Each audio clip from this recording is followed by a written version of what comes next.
Jnanatimirandasya Jnananjanasalakaya Chakshurunmilitam yena Tasmai Shri Gurave Gurave Gaurachandraya Radhikaye Tadale Krishnaya Krishna Bhaktaya Tad Bhaktaya Namo Namaha Anandalilamaya Vigraya Hema Bhadivyaschave Sundaraya Tasmai Mahaprema Rasapradaya Chaitanya Chandraya Namo Namaste Chaitanya Chandraya Namo Namaste Chaitanya Chandraya Namo Namaste Sham Sundar Sikandasik Smaha Sumurali Manohara Radhikar Sikamama Kripanidhe Supriya Charna Kim Karim Tavai Vasmi Na Jivami Taya Vina Iti Vigyaya Devi Tam Nayamam Charnantikam.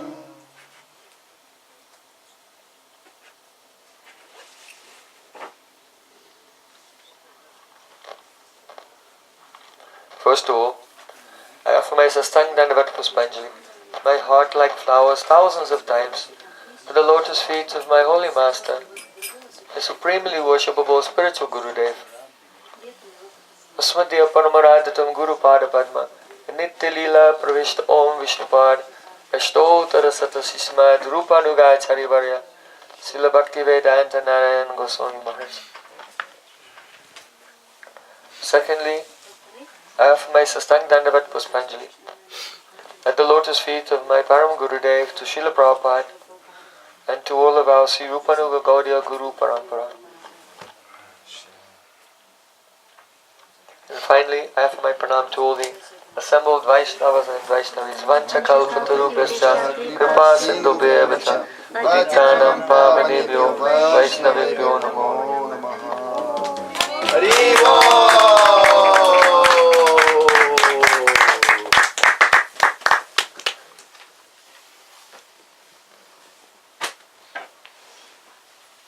So today's subject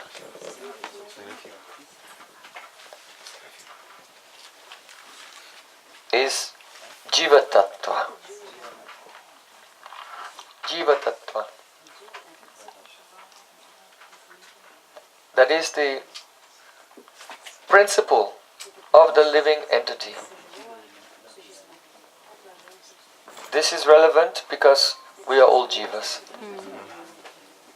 So it's the Tattva of our own existence.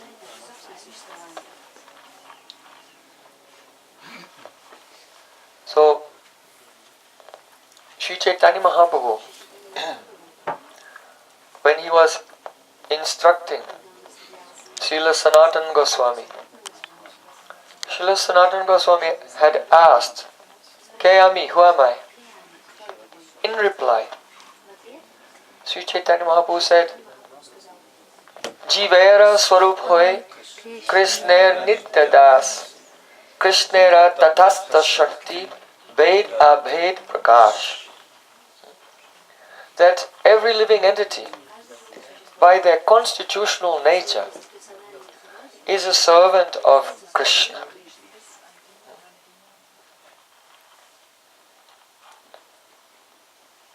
Krishna Tatasta Shakti Veda Ved Prakash. They are a manifestation of one of the energies of Krishna called Tatasta Shakti. So the praman for this we find in the Vishnu Purana. There it is said, Vishnu Shakti Para Prokta Chaitra Gyakya Tata Para Avidya Karma Samgyanya Tritiya Shakti Isyate. That the functions of the potency of the Supreme Lord are manifest primarily in three ways. So Vishnu Shakti Paraprakta, the Shakti of the Supreme Lord is manifest in three ways. That is, first, Parashakti, that is his transcendental potency, by which his associates and the spiritual world, they are manifest from the internal potency. Then there is the external potency, avidya karma sanganya, that is the mature energy that causes the living entity to be in avidya, ignorance, and engage them in karma, fruitive activity, doing things to seek a reward for the ahankar, the ego, which is not you, is a symptom of ignorance. So we should never perform any activity to acquire something for ourself, that self in quotation marks, because that self is not really the self even. But everything should be done without any expectation of any return whatsoever, solely, exclusively for the happiness of Sri Krishna. But when one is covered by this external potency, then we accept the upadhi, the designation of an identity which is not our own. Upadhi is just like if there's a clear crystal and you hold a red rose next to it. Then when you look at the crystal, you'll see the colors, the reddish color seems to be present in the crystal. But that reddish color doesn't belong to the crystal at all. It belongs to something completely external. So that reddish color in the crystal is called upadhi. It is not part of its swarup.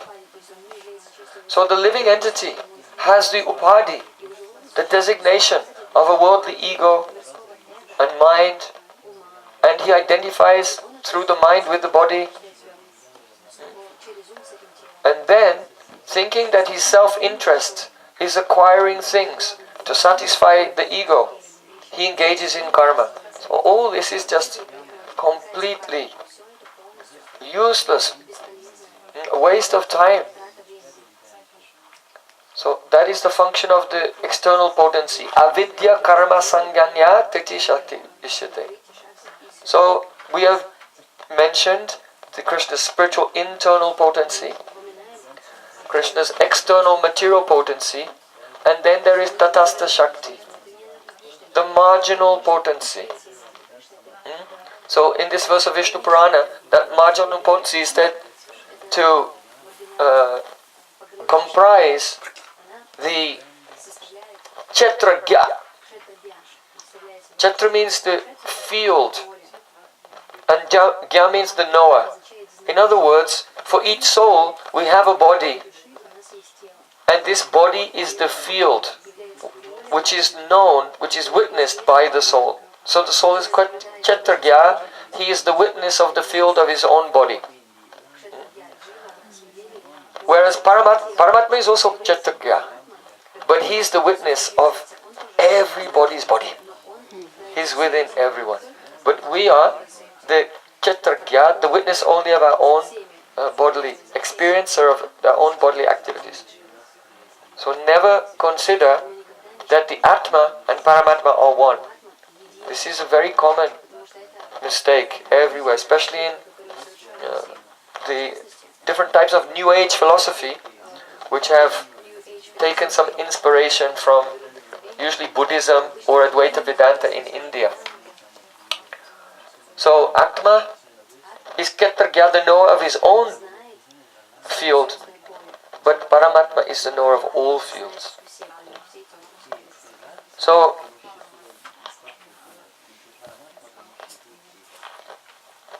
this Tatastha Shakti, from the Lord's Tatastha Shakti, unlimited individual living entities have emanated. And these entities, they are Anu. Anu means atomic. Very, very tiny. So Mahaprabhu said to Srila Rupa Goswami, Kesh agra shatabhagasya.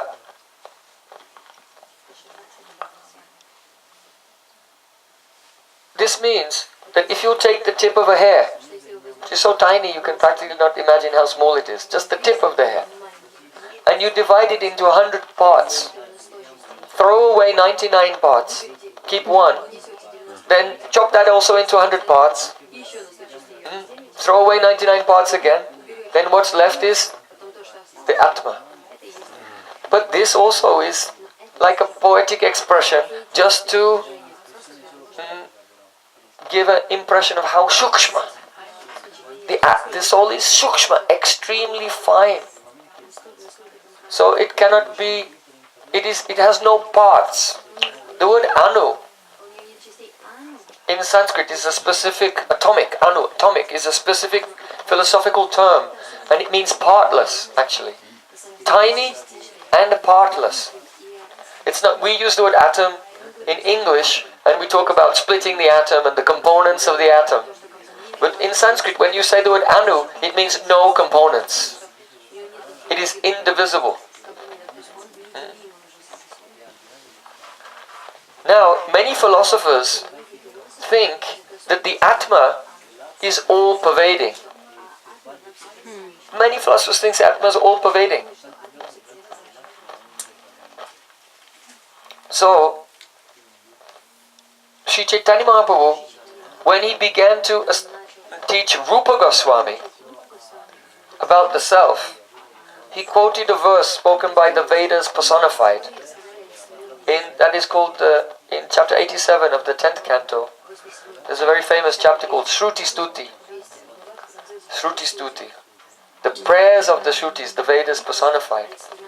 And in those prayers, you can find the very precise explanation of all the theories of the Upanishads and Vedanta. So there, Mahaprabhu quoted one verse, Aparimita dhruvas tanuprito yadi sarvagatas. It means if the atmas, if the souls were all pervading, then they would not be under the control of God. They would not come under the control of God, they could not come under the control of Maya if they were everywhere, because it would mean they were completely unlimited. So unlimited things can't be controlled. They are aparimita, means they are countless. There are countless individual souls, but they are not all pervading. So, for you, it may seem very obvious, because you have come to Krishna consciousness and from the beginning you were told the soul is minute, situated in the region of the heart. There's not one soul, it's not that we're all the same soul, we're all individuals, and so on. So this may be very obvious to you, because you came to Krishna consciousness and you heard these basic ideas of Jiva-Tattva. But in the history of philosophy, actually, this is not an obvious thing. Even philosophers in the West have posited that sometimes they have said that the living being is a body and a soul. Some Christians believe that when you die, then at the time of the resurrection, everyone is resurrected, then you become resurrected in your body, in the body that you have. Because this is your identity. People think that they'll go to heaven and all their family members will be there. Their mother, because they'll be young, right? But their mother and father will be middle-aged, and the grandparents will be eternally like just about to die. And the great-grandparents said, no one can say what they'll be like. So people have this idea that when they come into the presence of God, they're going to be this identity, and their relatives will be there in that identity. Because that would be really weird if you go to heaven, you meet your great-grandmother and she's like a teenage girl, right? She's the same age as you or something. It's very... So many philosophies are not very well thought out. But there are some philosophers, they have given very strong, apparently strong arguments for their idea of what the self really is, which are very different to our Gaudiya Siddhanta. So what we want to do is look at the ideas of the various classical philosophies of India, and then by comparison we'll have a more clear view of what is our conclusion, the Gaudiya Vaishnava conclusion. So the main philosophies which are discussed in Vedanta, some are Gnostic and some are Astic. Gnostic means those philosophers who don't accept the Vedas. And Astic means those philosophers who do accept the Vedas. So among the Gnostic philosophers, you have Charvak Darshan, Buddhism and Jainism. These are discussed in Vedanta Sutra. And then among those who at least nominally accept the Vedas, you have the Nyaya, the logic darshan of Gautam Rishi, then Vaisheshik, that means the Vedic atomic theory of Kanad Rishi. Then you have Sankhya, the philosophy of Purusha and Prakriti, matter and spirit, of the Kapil Rishi. Then you have the Yoga Darshan, the Yoga Sutras of Patanjali. Then you have Mimamsa. The original sage is Jaimini Rishi, but his ideas are developed and made very famous by Kumaril Bhatta and Prabhakar. And then last you have Vedanta. So Vedanta is of Vyasadeva, but most people in India, they see that Vedanta, though it was written by Vyasadeva, but its true meaning is Advaita Vedanta, that everything is one. And that was propagated predominantly by Shankaracharya and his followers in the 8th and 9th century, 780 AD to 820.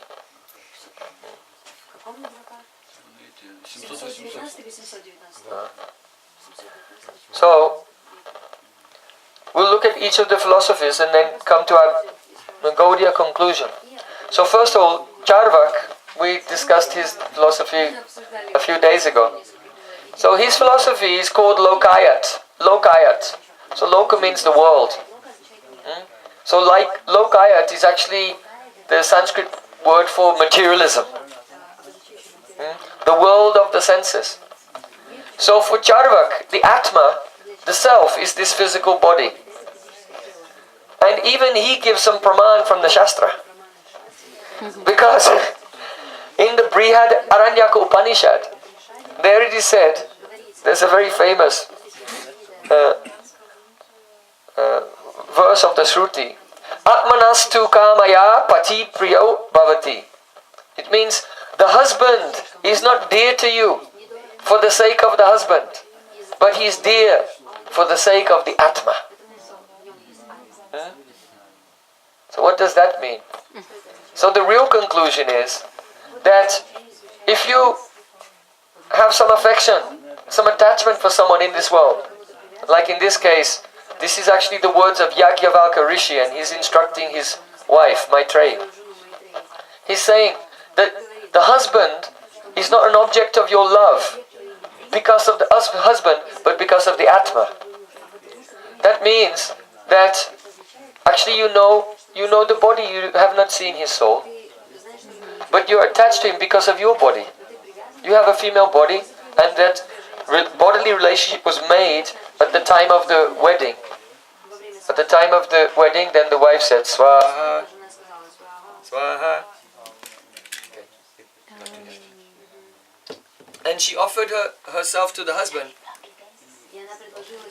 We can plug it in. Shall we plug it in? No. Can you all hear? Yes. So, due to the relationship with the body, then the husband is dear. But your body is dear to you. Why? Because Atma is inside. And yourself is dear to you because Paramatma is inside. So this is showing that the real reason that anyone loves anyone is because of the Supreme Lord living in our heart. But because we don't have proper knowledge, therefore our all activities and affections, everything is expressed in a misguided way. So this is actually what Yajnavalkya Rishi is saying, that the husband is not dear for the sake of the husband, but because everything is dear to us because of the Atma. So, but Chavak Rishi, he says, the meaning of this is that it can't be that the husband is dear because of his soul, because the wife has never seen the soul. What is she seeing? The body. So she loves the husband's body because she's never seen his soul. So because the Brihad Aranyaka Upanishad said that the husband is dear because of the Atma, therefore Atma means the body. That's the Praman. Right? So he's, Do you understand? yes, so he's not stinky, dusty. No. Brahman from He doesn't. Even the devil can quote scripture, right? So Aristanasam Prabhu is saying, well, he's not nastic, he must be astic, because he's quoting the scripture. But even the devil can quote scripture to support his philosophy, doesn't mean he believes in it. So Chavak Darshan is not based on scripture, but to convince others for arguments, he will say, hey look, you follow the Vedas, alright. Here the Vedas say that the husband is dear to the wife because of Atma. She's never seen his soul, so Atma means the body. So, this is materialism. What is Atma, the self? This physical form.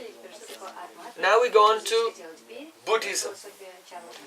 So, Gautam Buddha did not make any definitive statements about the existence or the non-existence of Atma, the soul.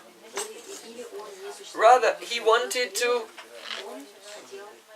base his philosophy simply on our experience. It's a bit like phenomenology. What are you experiencing right now? Let's look at those different components. And even though he agrees with us that material existence is suffering, and that one has to make a solution to the problem of material existence, but he's only dealing with more or less phenomenology. What do we experience, and explaining everything in that way. So the conditioned souls, they're not really aware, they don't have an awareness of the self. So the self was outside the purview of his presentation. So Gautam Buddha only spoke about what he calls the 5 skandhas. The 5 skandhas. So they are first of all Roop. We experience forms made of, and for him there are 4 elements: earth, water, fire and air.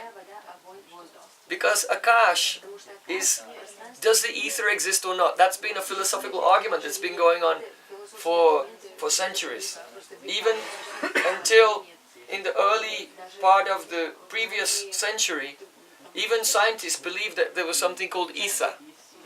But then Albert Einstein presented his theory of relativity, which dispensed of the necessity of presenting ether as an element. So then ether went out of fashion when the theory of relativity came in. So Buddha, he doesn't have ether in his metaphysics. So the first skandha of Buddhism is called Roop, the forms of the elements, earth, water, fire and air. Then second skandha is Vedana, feelings. So this is why Buddhism is very popular today. People are really into their feelings. So that means feelings of pleasure, feelings of pain, and so on. We can see that in modern society, the feeling of pleasure and the freedom to be able to experience it has been ensconced as the topmost values, the topmost virtues of existence. So this is a complete disaster for society, because the pursuit of pleasure just causes one to become more and more addicted and more irrational and incapable of thinking in long term about the effects of one's actions. So that's a disaster. So the second skandha is Vedana, feelings. Then the third one is called Sangha. It means conceptual knowledge. So we see the world, we have feelings, and we carry around conceptions about them. So that's conceptual knowledge. That's the third skandha. And then there's Sankhara, which for us is really samskara. We have impressions in our mind, and that is pushing us to act. So for Buddha, those impressions are the same as volition. Volition. Volition means like what you would call your free will, your desire, your will. I want to do this, I want to do this. It's just a product of samskars. So then the fifth skandha is called Vigyan, consciousness. So for Buddha, all of these are material and they're always just in a state of flux.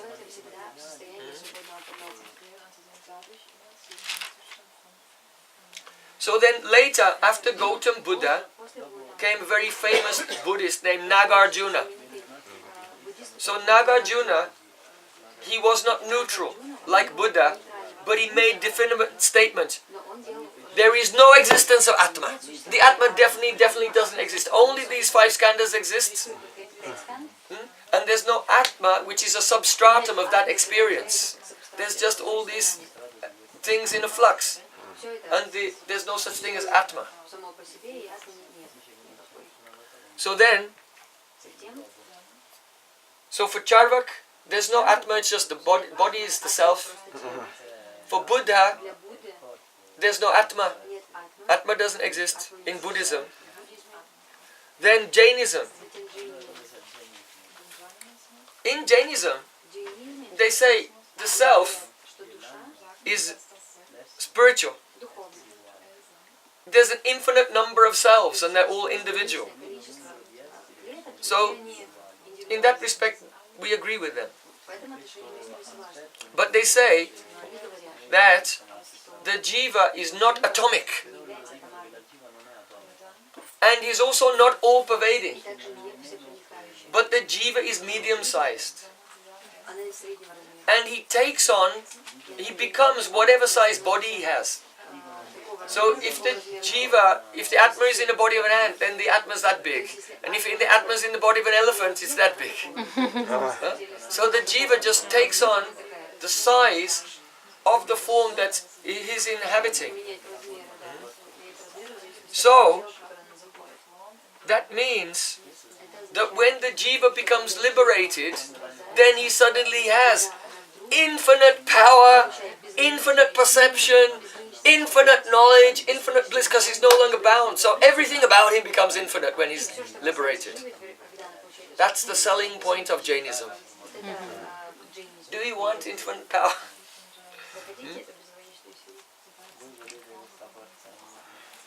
So, then, now we just had a brief look at the Nastic Darshans. Now we're coming to the Astic Darshans. Beginning with Nyay, logic and Vaisheshik. The 6 Darshans are usually looked at in pairs because they have a lot of things in common. The first 2 and then the second 2 and then the third 2. They have things in common, so they're often looked at together. So we can look at Nyay and Vaisheshik Darshan together. So the Atma is distinct from the body. So far so good. The Atma is eternal. Okay, we can also tick that box. The Atma has no parts. That's an ekarup. That means it's uniform. And the Atmas are plural. There are many of them, and each one is an individual. So far, so good. Then, every Atma is all-pervading. Okay. Now, my dear Nyayika friend, We'll have to beg to differ there. It's very politically correct these days to agree with everyone, right? So, but we don't do that. So we have to disagree with the followers of Nyaya and Vaisheshik here. No, the Atma is not all-pervading. And now he's really going off the track. In the logic school and the Vaisheshik school, the Atma is not conscious. It has no consciousness. Yeah. Not only is they think it's all pervading, but the Atma has no consciousness. It's only when the Atma comes in contact with the mind, then consciousness is an incidental quality that arises by contact of the soul with the mind.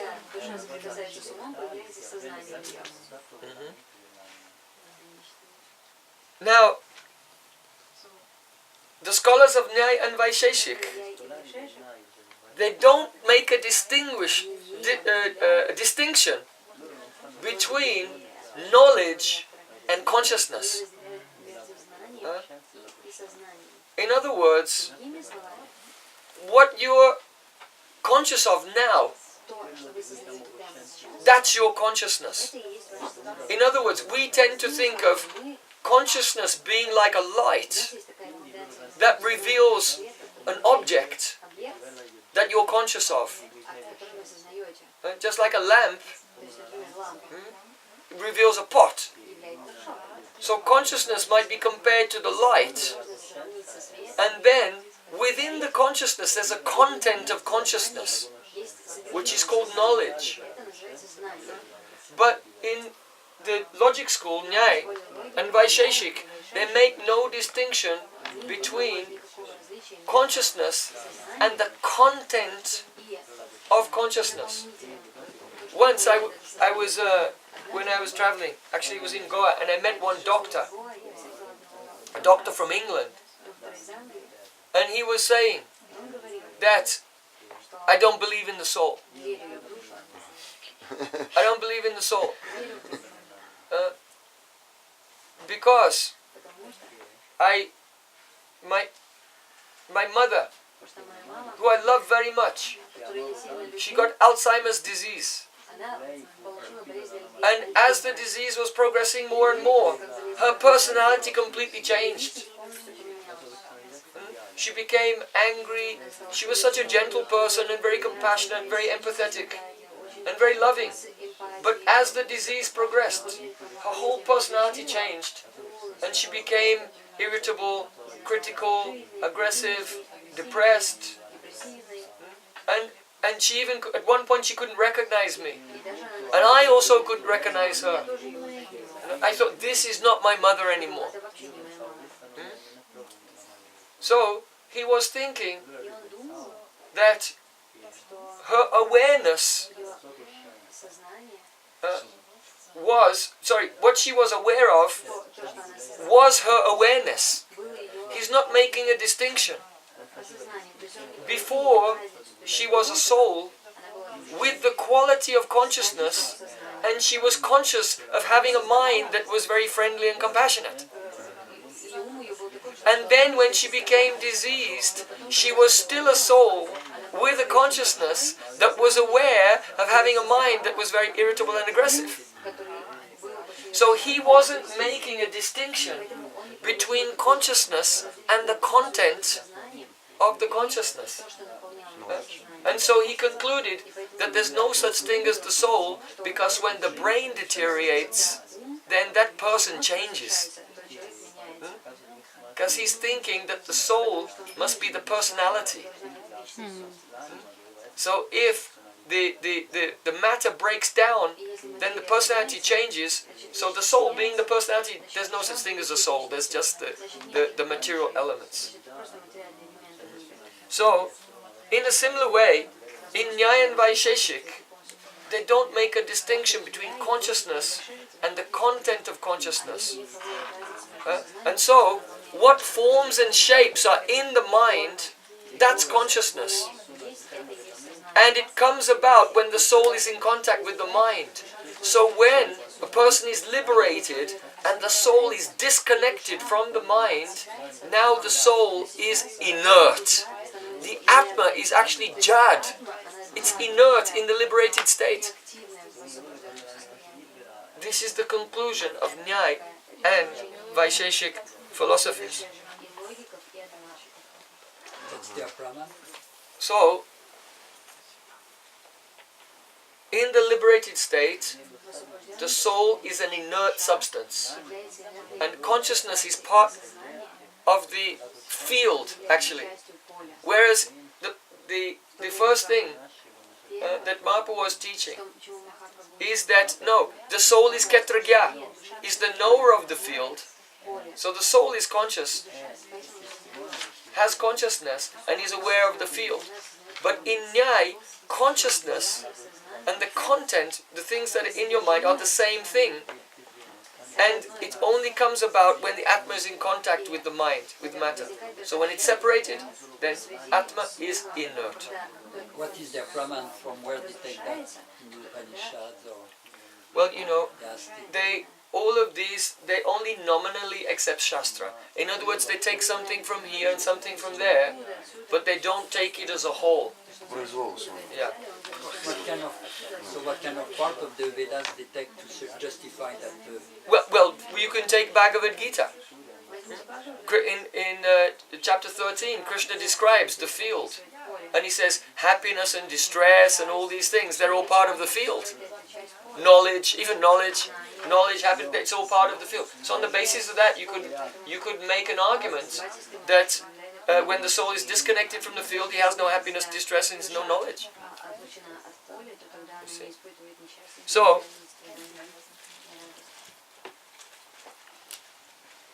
now we come to Mimamsa. In Mimamsa philosophy of Jaimini Rishi, then the Atmas are plural. Good. The Atmas are eternal. The Atmas are distinct from the body. But the Atmas are all-pervading. You see, this is kind of an all-pervading mistake about being all-pervading. In Mimamsa, the Atma is a knower. That means he has Gyatritva. The quality of being a knower. He is an agent. He has Kartritva. Agency. That means he's a doer. He decides what to do. And he has Bhoktritva. He's an experiencer. And he can taste things, enjoy. Or suffer even.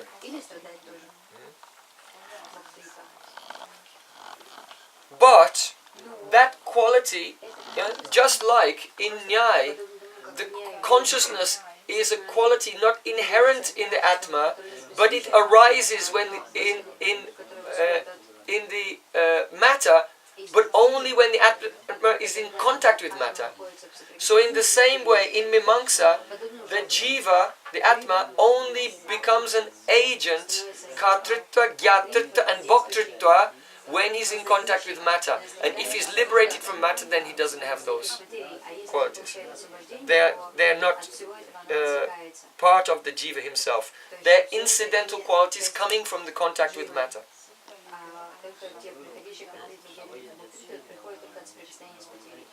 In Mimamsa, they don't actually believe that liberation exists, that the soul can be separated. And that's why they teach that you should do karma kanda. You should do karmic rituals so that you can go to heaven. And you should always do these karmic rituals so that you can always be on the top of the karmic pile. Right? Because some jivas are on the top, some are in the middle, some are at the bottom, some are going round and round. So in karma kanda you do these rituals so that you can always be in heaven.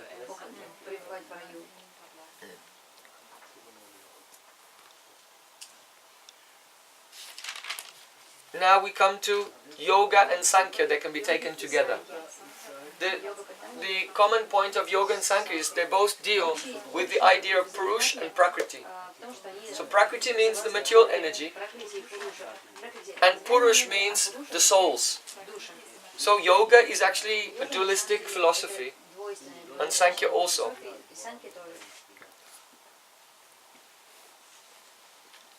In Sankhya, the souls are plural. That's good. The souls are eternal. Also good. The souls are not the body or mind. That's also good. But again, this all-pervading misconception. Yoga and Sankhya say that the Atma is all-pervading. Again. You see why Mahaprabhu was teaching right at the beginning. Keshagyara Shatabhagasya. It's so foundational. Because Mahaprabhu is speaking in a culture, in a society where all the followers of these different philosophies think that the soul is all-pervading. If they believe in the soul, that is.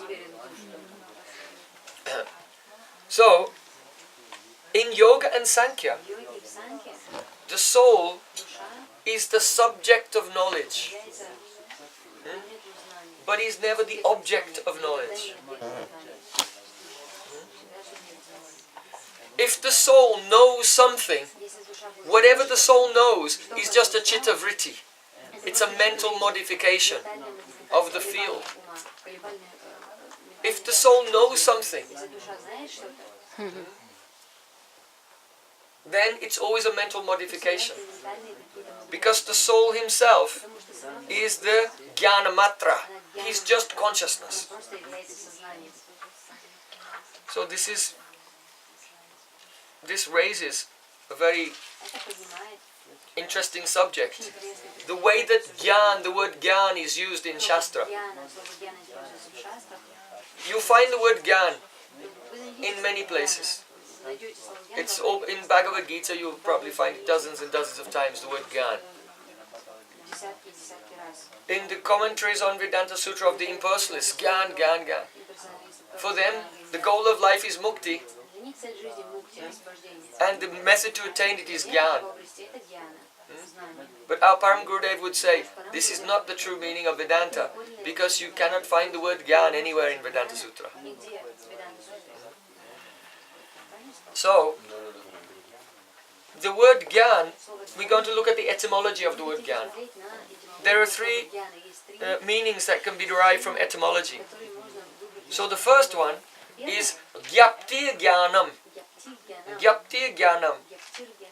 Gyan means knowledge as an awareness that only illuminates the subject. In other words, Gyan is a knowledge where the Atma only knows himself. He's only aware of himself and not anything else. That's one kind of Gyan. In other words, this Gyan reveals oneself but doesn't reveal other subjects. Or other objects, sorry. So it's subjective. It's a self-awareness, but not awareness of anything beyond the self. Then, the next etymological meaning of Gyan is Gyayate anena iti Gyanam. Knowledge is that by which another object is known. Right? So in the first case, we're looking at self-awareness. Gyan is self-awareness. And then in the second case, Gyan as knowing something else. So in other words, this knowledge is the content of knowledge.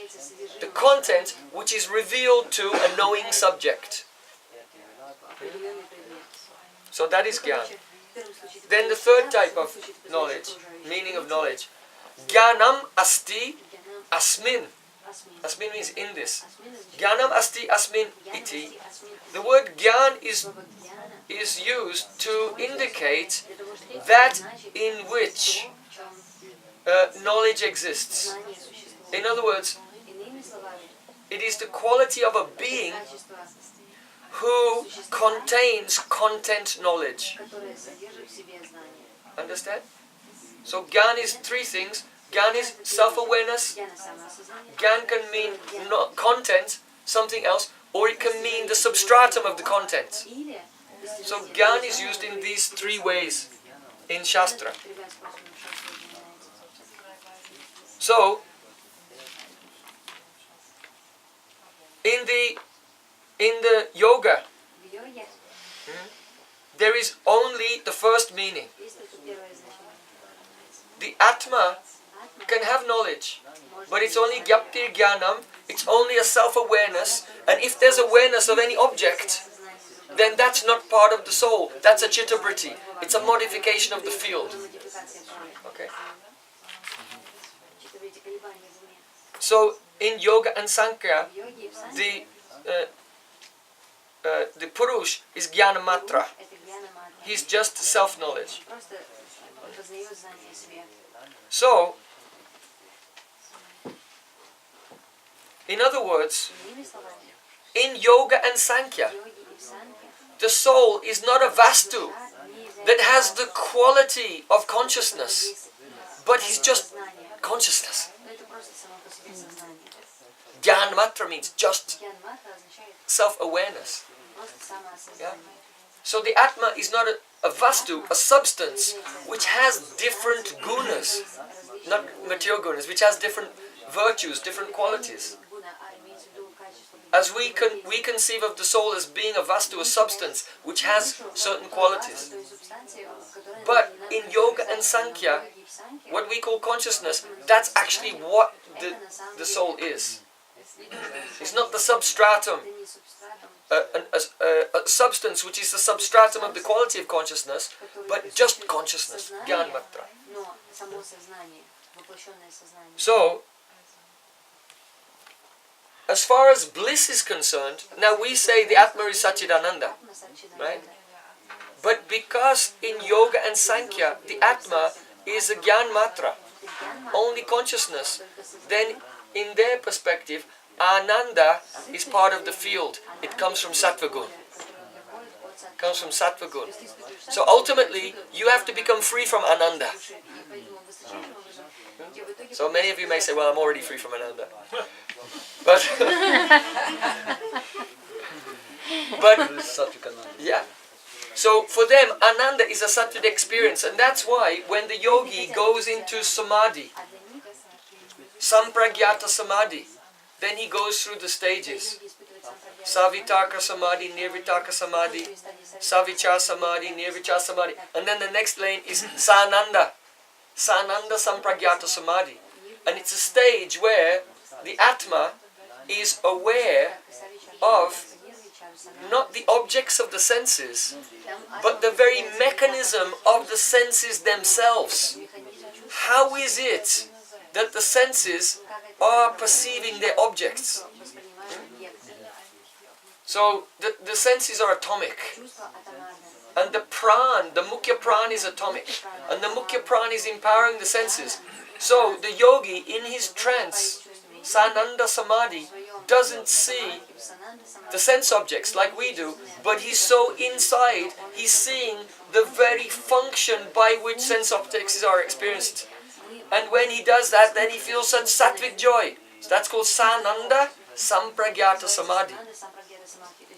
And then he goes to Sasmita Sampragyata Samadhi, but his goal is to give that up and go into Asampragyata Samadhi, Kaivalya, in which he will be free from the awareness of I-ness. There will be no vantage point of experience, because he's the all-pervading Jnana Matra, all-pervading consciousness with no content. So there's no I as a subject and an object. Subject-object duality has been dissolved, and Kaivalya. So that is the Asampragyata Samadhi. So Anandamayo Vyasat, the Supreme Truth is full of Ananda, full of Rasa. Sa evayam labdhanandi bhavati. And those who attain that Rasa, they become full of Ananda. But the yogi is saying Ananda is a part of the material world. It's a mental modification. It's a sattvic modification in Sananda sampragyata samadhi, and you have to get rid of that. Приходит это та радость, которая приходит от соприкосновения с сатва гуной. Они потом постепенно хотят отказаться от этой радости для того, чтобы So then, чтобы слиться с безличностью Брахмана.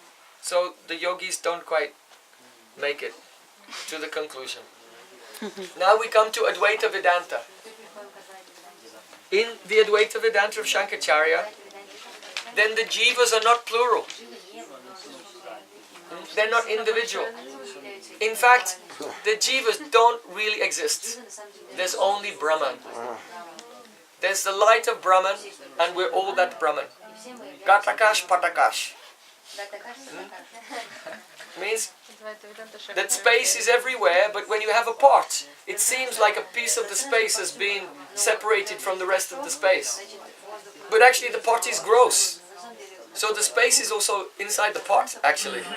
So you're only thinking that a portion of space has been separated, but actually the space was never separated.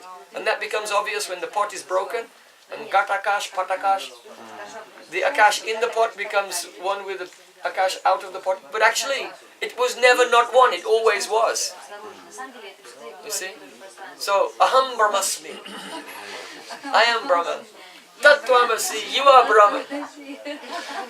Sarvam kalvidam, everything is Brahman. Prajnanam Brahman. Knowledge is, the Brahman is only Gyan. And that Gyan is also of the sense of only, not knowledge of an object, or not that in which knowledge resides of a content, but just consciousness, like a Gyan Matra also, as well. So, Prajnanam Brahma. So this is very, of all the philosophies, this is the worst one. This is the absolute worst one. Because there's no difference between the Atma, between even different Atmas. Even. There's not even different Atmas don't even exist. There's no difference between the truth, the supreme truth and the soul. The supreme truth is not the foundation or the cause of the other relative truths. Like we say, Janmadhyasya, what is Brahma? That from which everything is emanated. But for Shankaracharya, Brahma Satyam, Jagan Mithya. Only the light of Brahman is true, and the universe, the world is false. So then, how do jivas come about? The idea of being an individual being is just an empirical experience. That's called Vyavaharik Satta. But it's not real. So they explain it by saying that the jiva is Brahma reflected in Maya. So when Brahman is reflected in Maya, illusion, then portion of Brahma is either pratibimba, reflected in Maya, or covered by a designation of Maya. So the theory of reflection is called Pratibimbavad, that the jiva is a reflection of Brahma in Maya. And the idea that Maya circumscribes, or is like an upadhi, a designation covering a small piece of Brahman, then that is called Parischedavad, Parisched, that Brahman is separated, Parisched.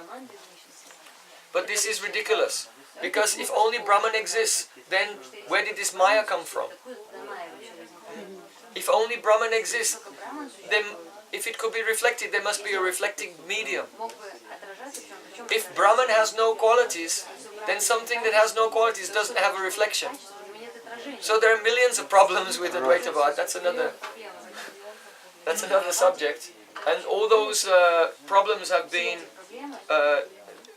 described in great detail by Srila Jiva Goswami in his Sarva Sambhadini commentary on Tattva Sandarbha. And also they've been refuted by Srila Baladev Vidyabhushan in his Govinda Bhasya commentary on Vedanta Sutra. But Advaita Vedanta is extremely antithetical for bhakti, because for devotion to exist, there has to be love. For love to exist, there has to be two. Otherwise you love yourself. Loving yourself is not called love. That's called vanity, right? любовь это какая-то уже что? Тщеславие. So, we can give it just a brief summary. Мы просто можем кратко. All the philosophers, except for Advaita, say that the Atmas are plural. Их много. Что души индивида их много. Nyaya, Vaisheshik, Sankhya, Yoga and Advaita И Адвайта say that the Atma говорит, что is all-pervading. всепроникающий. Can you put some more light on that, Maharaj? All pervading. What does it really mean? All pervading. It means everywhere. They are plural. That means they all individual. They're plural and everywhere. То есть душа Yeah. это That means they pervade each other as well. So, yeah, I know. так вы понимаете. I totally sympathize with your question. But that's, There will be conflict. no. That's because you're projecting a material idea now.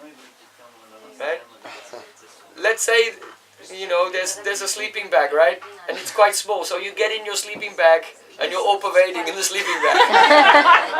So then someone else comes along and they're cold and they're like, well, I'd like to also be in the sleeping bag.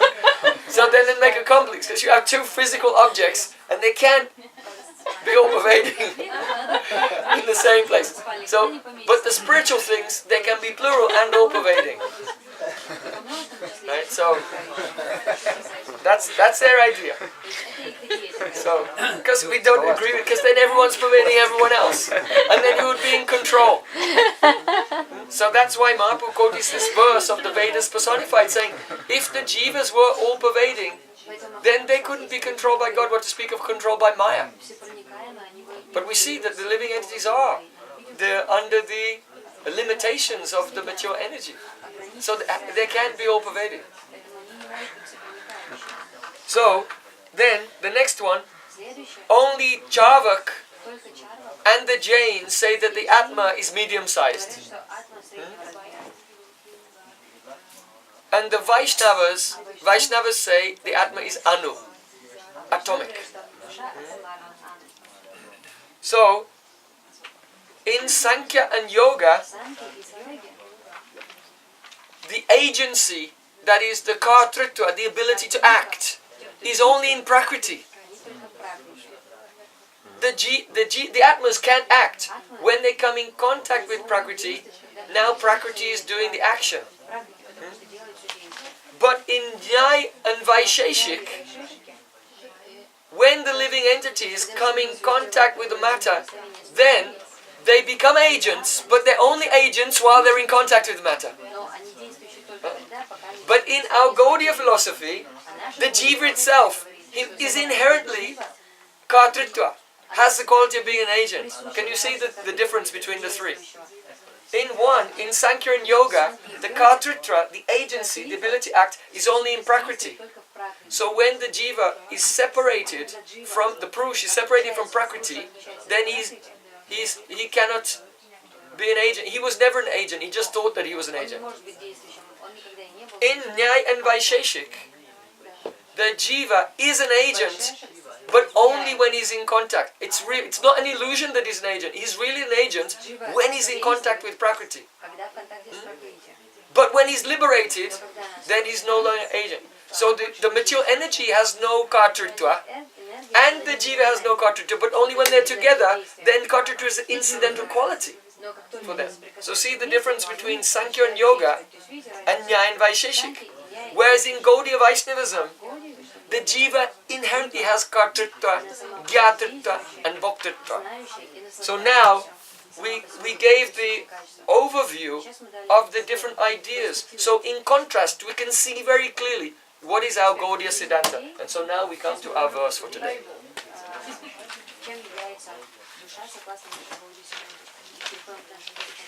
Jiva-Tattva Muni is a sage. Jiva-Tattva Muni. Jiva-Tattva Muni. Oh. J-A-M, it's a long A.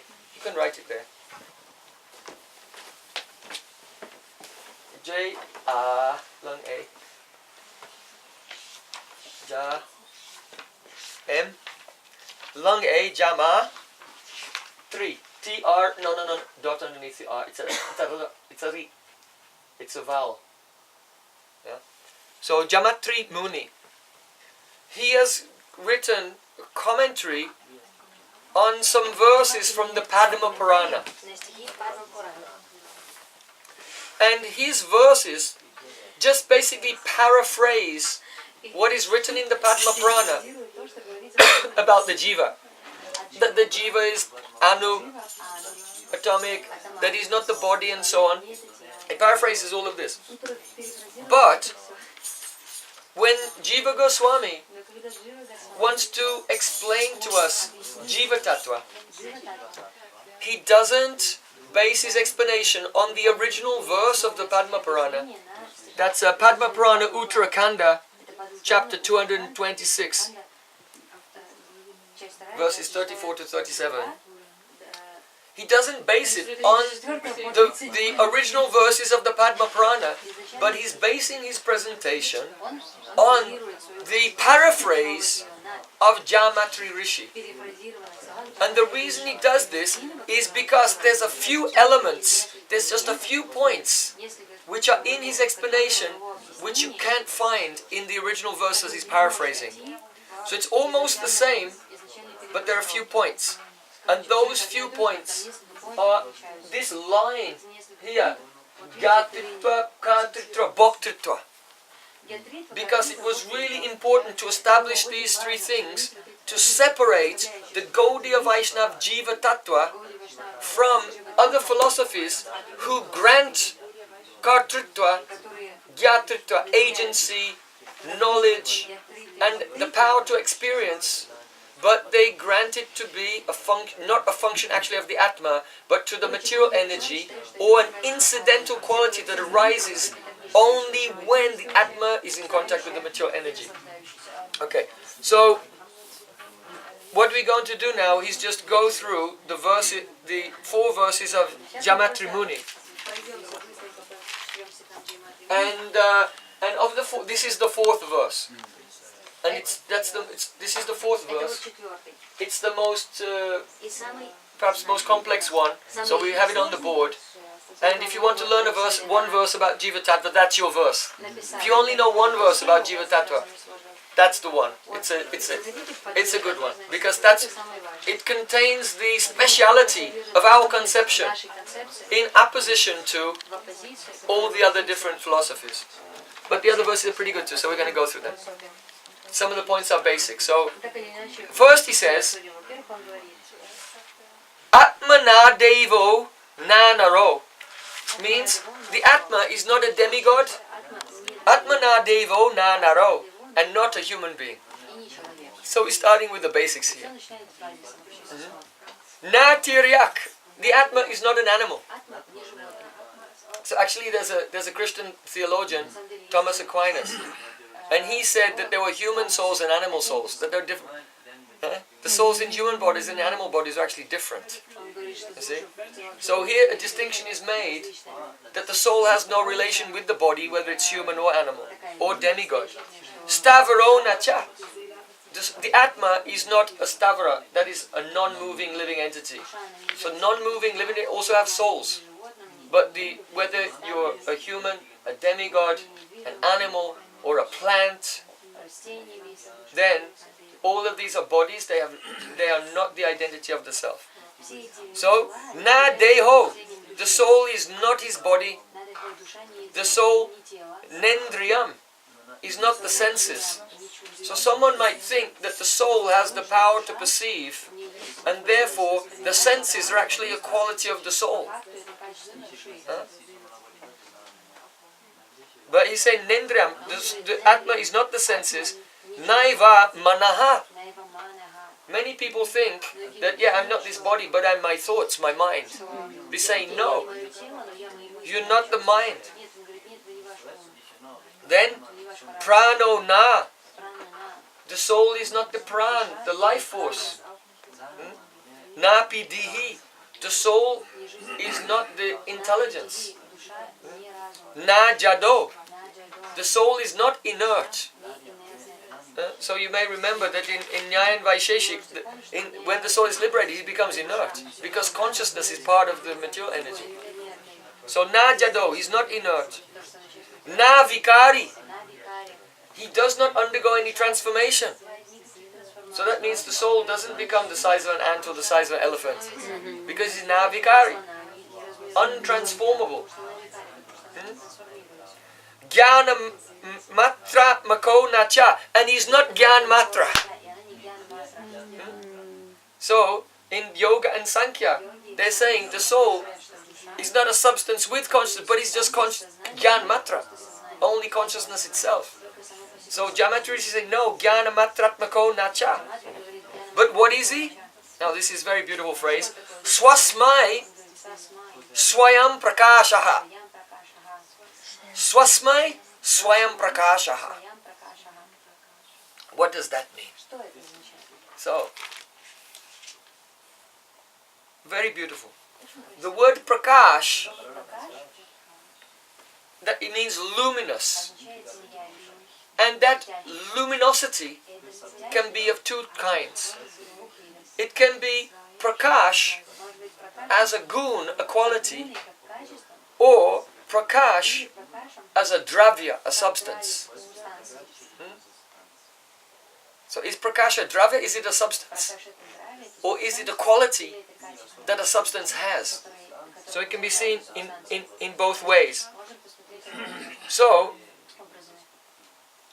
when prakash is a quality, it makes visible the source of its own luminosity. In other words, that is the self-knowing. So that's the first meaning of the word jnana. Gyapti jnanam. That knowledge or illumination is simply awareness, and that awareness is the awareness of the very thing that's aware and has no object. Right? So, is it clear? I translated, yes, but Okay. I think it's... So that's the meaning. Okay. And then you have prakash as dravya. That means a substance. And that substance makes itself visible to others and makes other objects visible. Right? So that is prakash. Now the soul is not prakash, as gun or as dravya. Only. Why? Give an example. That the soul is prakash as a gun. That means it's self-luminous. In a sense, it's illuminating itself. It's aware of itself. So that's called swasmai swayam prakash. It illuminates itself. And swayam prakash means that a substance, its light reveals itself to other people and reveals other objects. Right? So that's swayam prakash. So we cannot say that the soul is swayam prakash. Why? Because a lamp, let's say you have a candle is swayam prakash. The light of the candle reveals the candle to other people, and the light of the candle also illuminates other objects. But the candle is not aware of its own luminosity. So a candle is swayam prakash, but not swasmai swayam prakash. Right? So that's why the jiva is called swasmai swayam prakash, because the light of the jiva can be seen by others. The light of the jiva illuminates other objects, and the light of the jiva illuminates his own existence, aware of himself. So we cannot say that the jiva is only the swasmai prakash, aware of itself. We cannot say he's only swayam prakash, but he's swasmai swayam prakash. Swasmai swayam prakash. Okay. So in the jiva, all three definitions of jnana, gyapti jnanam, gyayate anena iti jnanam, and jnanamasti asmin iti, all are present in the jiva. Whereas the other philosophies only take one of them or two of them or like that. So in Gaudiya Siddhanta, the jiva is swasmai swayam prakash. His illumination can be seen by others. His illumination illuminates other objects, and his illumination illuminates himself. Yes, so all three. Swasmai Swayam Prakash. Swasmai Swayam Prakash illuminates himself, others, and the third one who Can be seen. It can be seen by То others. есть его и другие Yeah. видят, и What он does it mean he освещает себя, illuminates и other другие objects? опознает. I can. Well, if you light a candle, then when you light the candle, then you can see the pot. In the dark, you couldn't see the pot, but when you bought the candle, then the candle illuminated. Yeah? So it not only revealed the pot, but it's also revealing itself to you. So now, in the case of Atma, Uh-huh. what am I illuminating? I can, because of me, my light, my consciousness, I can realize myself. Others can realize me. But what am I illuminating? What are the objects? The soul is just self-illuminating. Everything you're seeing, right, is illuminated to you. Всё, что ты видишь, это тебе Right? освещает тебя. People can see you, right, but you can also see them. So your luminosity is enabling them to see you. То есть And your luminosity also has a content тебя of the other person that you're seeing. And that's the content of your consciousness. And your luminosity is illuminating yourself. So you know them and you. And reveal yourself to them. Like that. Okay, so all three. Yes. Shakti not coming from Paramatma. это приходит от Параматмы. Yes and no. This is where Beda Bed comes in. Вот беда-бед. Right? This is where Beda Bed comes in. So Постижимое и непостижимое. so we'll come to it's coming in the description. Это придет в описании. So it is part of the dharma of the jiva, but it's the dharma of the jiva that he's the Shakti of the Paramatma Она является шахтой Параматмы. as well. So you can't say, well, if it weren't for the Paramatma, then he wouldn't have this quality, Шахты Параматмы. because they're actually inseparable. But that's going to come. That's actually неотделимы друг от друга. the last, Но это последнее. yeah, more or less, and it's coming in the verse on the board. That's good. Okay, so Swasmai Swayam Prakashaha, then Shad Eka Rupa. Eka Rupa means that he's uniform. Not like this body as, some of it's liquid, some of it's solid. The Swarupa of the Jiva is uniform in nature. Сурупа Джива, она униформа. And Swarupa Bhak means that he's always situated in his essential nature. Своей природой. Then Chaitanaha, Чайтанаха. he has consciousness, Души и сознание. Vyaptishilascha, and his consciousness can spread out. Ее сознание может So in the Gita it said, just as the sun is in one place in the sky, but is present everywhere by his light, so in the same way, the soul situated in one place in the heart is present in one sense all over the body by the extension of his consciousness. благодаря So, Chid Anandatmakastata, and the Jiva is constitutionally Chit, spiritual, aware, and Anandatmaka, joyful in nature. Aham Artha means that he is the locus of the concept of I. что она локус или фокус? Локус это The locus, yeah. He's the locus of the concept of I. For example, many persons say that, ego is really bad, so you have to get rid of the ego. избавиться от эго. But ego just means I. Эго просто означает So if you я. get rid of the sense of I, Ты избавишься от then you're not an individual anymore. эго. Ты больше So не что we say ahankara. Ahankara. Ego in Sanskrit is ahankara, but it literally means ahankara, Ахамкара. the I kara, am doing. The sense that we are the actors in this world. When the senses are acting, we think that the soul is the one who's actually moving and doing things. So that's ahankar, the false ego. So we have to be free from false ego, but the soul has aham artha. He has a real sense of I-ness that should not go away. So the jada hankar, the material ego, should go, but the shuddha hankar will remain. Then Pratikshetram Binaha means there's a different Atma in every Kshetra. So the body is the field, and in every body there's a different Atma. It's not that I am you and you are me and we're all together, and I am the walrus. Right? So Ты доедем с тобой. that just comes from, that idea comes from taking LSD. Эта So, идея просто приходит, это слишком The Atma is pratikshekhtram binna. In every body, every Atma is individual. Then, bino nur means binaha anu.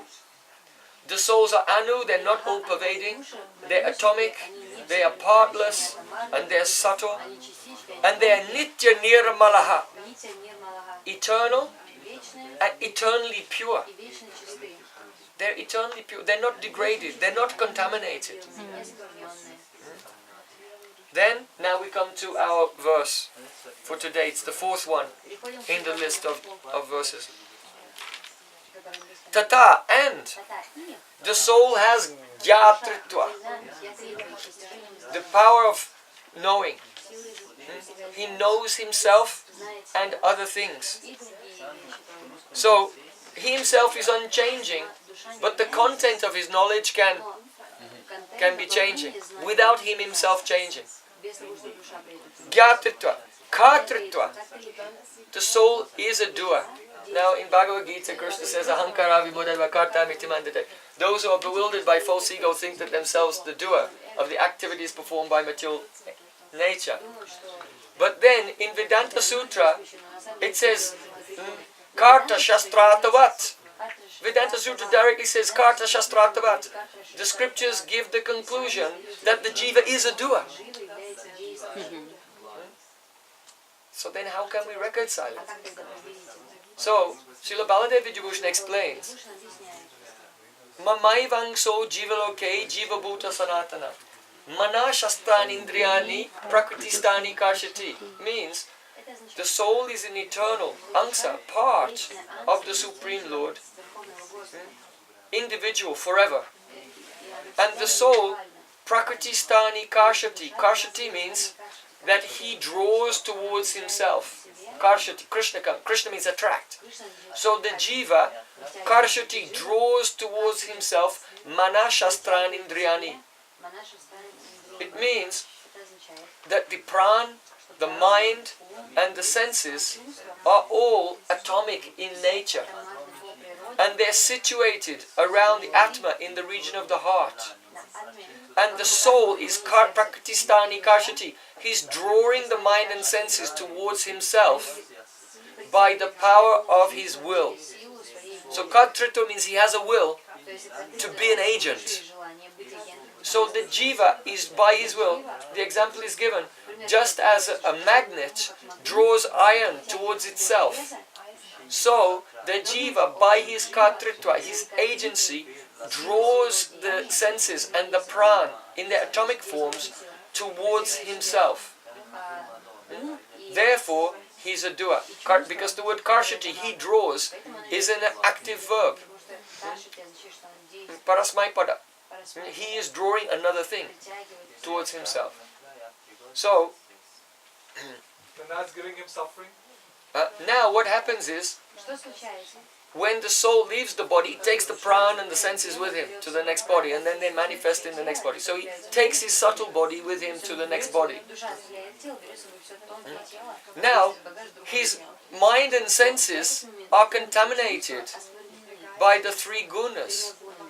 So the gunas are causing his mental states and forcing the mind then to act through the senses and perform activities in the world. So, false ego means to think that you're the activities, the doer of the activities of the mind and the senses. But you're not.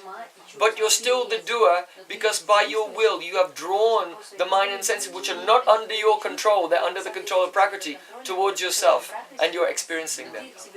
So in that sense, the jiva is not the doer of the activities which are performed by the gunas, but he is the karta, he is the doer in the sense that by his will he's drawn those senses and mind towards himself. By volition is Yeah.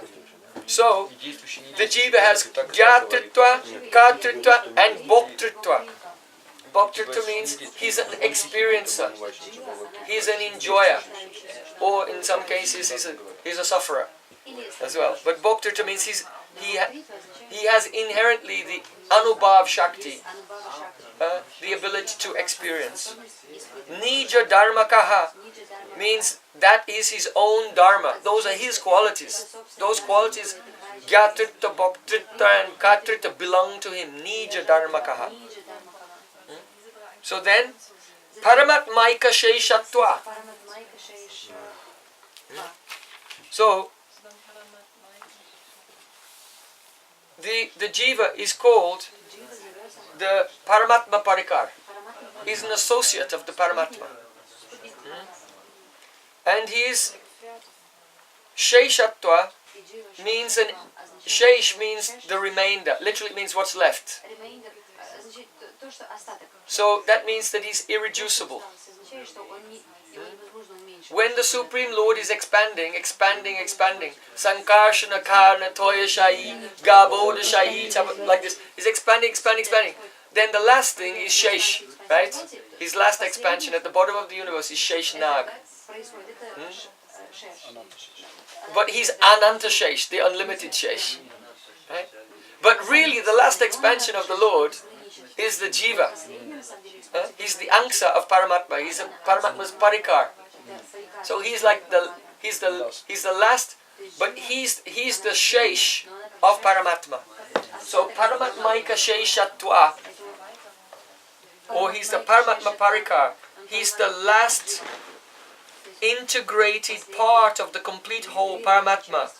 He's the irreducible remainder. So Paramatmaika Sheshatma. Then Swabhava Savada Swataha. This is all these are the characteristics of his eternal nature. And that is Jiva-Tattva. So you can deliberate on this. That is who you are. That is who you are. Now, you have those characteristics. But Krishna in the spiritual world is enjoying in his internal potency. And Krishna's Swarup, his divine form, only interacts with his Swarup Shakti, the internal potency. Krishna himself does not interact with the external energy or the Jivas, because the Jivas do not have Swarup Shakti in them. And therefore, those Jivas who are Swarup Shakti Anugrahit, they have received the mercy of Bhakti Shakti, the internal potency. Krishna only interacts with them. And therefore, our success of life, our only possibility of attaining perfection is to be connected with a living entity who is Swarup Shakti Anugrahit, who has received the mercy of Krishna's internal potency. And by serving them, by being related to them, now we have a possibility to become known to Krishna. And the possibility that the Swarup Shakti, the internal potency, will come to us. So the Jiva, being weak, cannot overcome the powerful influence of Maya. But when he surrenders to Guru and serves his Guru Parampara, then Krishna's internal energy descends to the Jiva. Shuddha Sattva Visheshatma Prema Suryangsu Samyabhak. Now he becomes Swarup Shakti Anugrahit. And only then does he have the potency to overcome the powerful influence of Maya. So Sri Krishna said, Daivi Yasha Gunamayi Mama Maya Durateya Maeva Ye Prapadyante Mayametam Tarantite. That this material energy consisting of three gunas is very difficult, and by very difficult I mean impossible to overcome. But if someone surrenders to me, Krishna said, and that means Krishna's form in this world that comes before us is Guru Tattva. So when the living entity surrenders to Krishna through his mediator, transparent via medium of Guru, then the Jiva becomes Swarup Shakti Anugrahit, and then he can easily conquer over the material energy. Gaur Premananda. So We promised today that we'd take some of the burning Я questions пообещал, что of the devotees as well. жгущие вопросы повторяю. So, because this evening will be the final lecture of this festival, before we take the questions, I'd just like to, let's just recap, just go over the journey that we've been on this week. Давайте просто сейчас у нас немножко вернемся к тому, что мы делали. So when we came here, Когда мы сюда прибыли, on the first day, the first class was in the evening. мы в первый класс у нас был по And what did we discuss that day? Guru Don't raise your hand if you know. Поднимите руку, если вы знаете. Yes? Tattva. Yes. Если вы знаете. So the first subject we discussed, Guru Tattwa, Первое, что мы обсуждали, это Гуру and Tattva. И what evidence did we give какое to доказательство show мы приводили, how one показать should receive transcendental knowledge from the spiritual master? What was the evidence? Who remembers? Raise your hand. источника. Какое доказательство этого? Кто помнит? No one remembers. Alas, alas. Huh? We illustrated the process by which one receives transcendental knowledge. Это царам Гуру. How do we illustrate the process? How one receives transcendental knowledge from the Guru? Иллюстрировали, то, как человек получает трансцендентное We told, yes, we told it was a conversation between Lomasa Rishi and Yudhishthira Maharaj about the history of Yavakri. об истории Jiva. That, yeah, Yavakri tried to get spiritual knowledge by doing austerities without submitting to a guru and engaging in exerting himself for a long time and doing swadhyay, very carefully studying the scriptures. And so because of this, he got a blessing that he technically knew everything, theoretically, but when he got into a conflict with Raibhya Rishi, then he was completely defeated. And in the end, he asked the demigods, "How I knew Vedas from other planets that he didn't even know. How come he defeated me?" And all the devatas told him, said, "Because you tried to get knowledge in an inappropriate way. Knowledge only comes by exerting oneself in the service of the spiritual master for a long time, while simultaneously engaging in swadhyay, the study of scripture under his guidance." So it's a very clear example from Shastra. Srila Vyasadeva has given himself to show us the true process, because many persons, they don't want to work hard, or et labora. Pray and work hard, or et labora. Persons don't want to work hard and they don't want to study as well. And they think that some or other, if I'm just all sentimental and say Jai Gurudev, I'm going to get transcendental knowledge. No, that's not how it works. So, and the example is the history of Bharadwaj Rishi, Raibhya Rishi, and the son of Bharadwaj, Yavakri, and the sons of Raibhya Rishi, who were Paravasu and Arvavasu. Okay, so that was, I'm glad everyone has already forgotten the first lecture.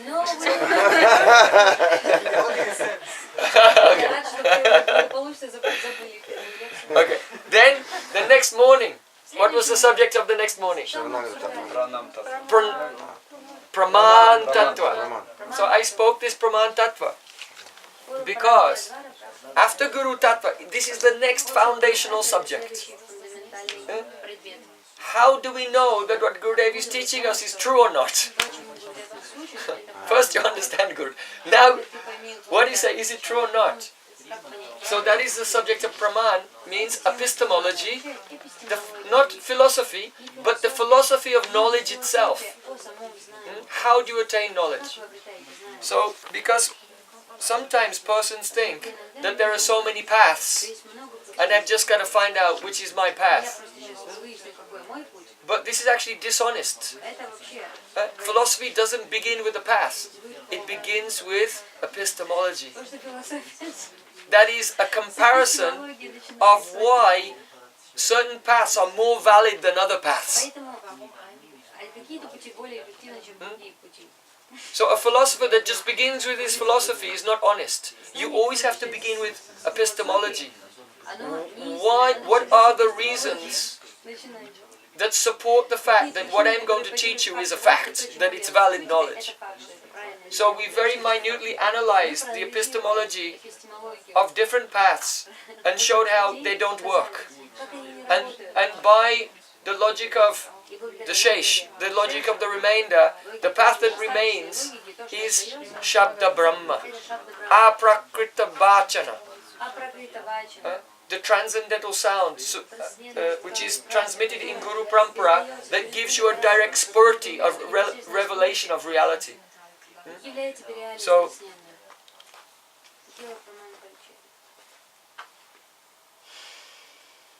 that day we discussed Praman Tattva. Now, the Praman is the sound of the Vedas. But of all the Vedic literatures, which is the best? Srimad Bhagavatam. Srimad Bhagavatam.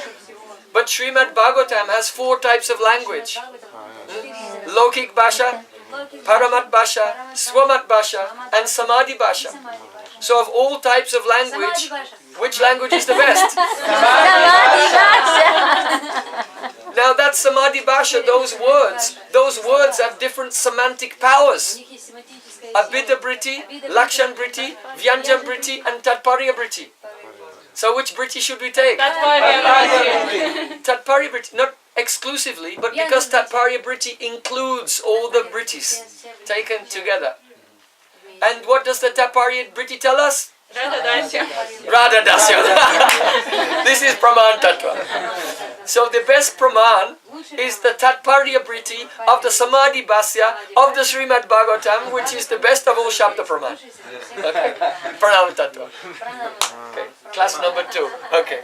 We're just trying to recap what was our journey this week. So, then, in the evening on that day, we relaxed a little bit, and we just heard the glories of Giraj Govardhan. But it wasn't an objective glory of Giraj Govardhan. It was the subjective glory of Giraj Govardhan through the Mahabhav of Srimati Radharani. That's the most important thing. And so then, this was really then the continuation of the conclusion of Praman, that Radha Dasyam is the highest. And this is the example of Radha Dasyam. To not see Vrindavan from your own subjective perspective, but see Vrindavan through the Mahabhav of Radhika's love. That means that the Manjaris are always, hearts are one with her, become pervaded by her Madanakya Mahabhav. So, the classes are kind of connected. There is a method in my madness. So then the next morning, we discussed a verse of Srimad Bhagavatam. What was that?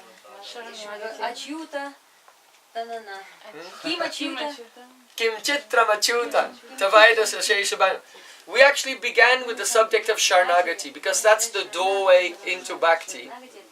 But then we segued into the important topic of, well, what's the benefit? What are the features and benefits of this Sharnagati? And one of the wonderful features and benefits of Sharnagati is when you surrender to Krishna, Krishna surrenders to you. And Krishna becomes Atmasat to you. Just like as you pray, Oh Gurudev, make me Atmasat. Krishna becomes Atmasat to his devotees. So who would not surrender to Krishna? It's so beautiful.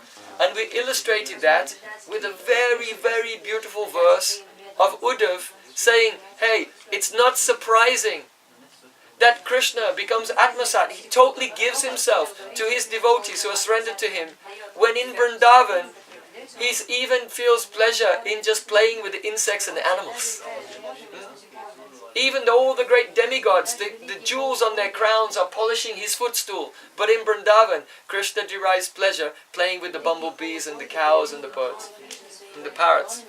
So, we're moving on to we're moving on to the subject of the Swarup of Krishna, his internal psychology. What is he like? What's Krishna really like? We know he's a blue cowboy and he plays a flute and he stands in a crooked way. But what is he really like? So then, in the evening of that day, what did we discuss?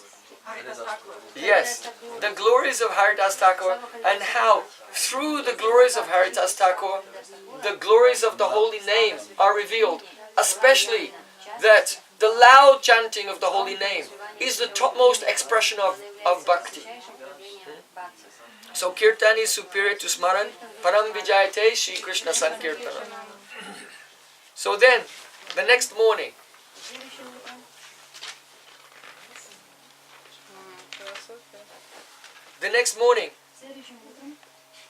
what did we discuss? Who remembers? дома обсуждали, Spoke about how Vedanta brings one from duality Yes, yes. to non-duality. Very, very good. Very good. Because that's really the extracted essence of the whole discussion.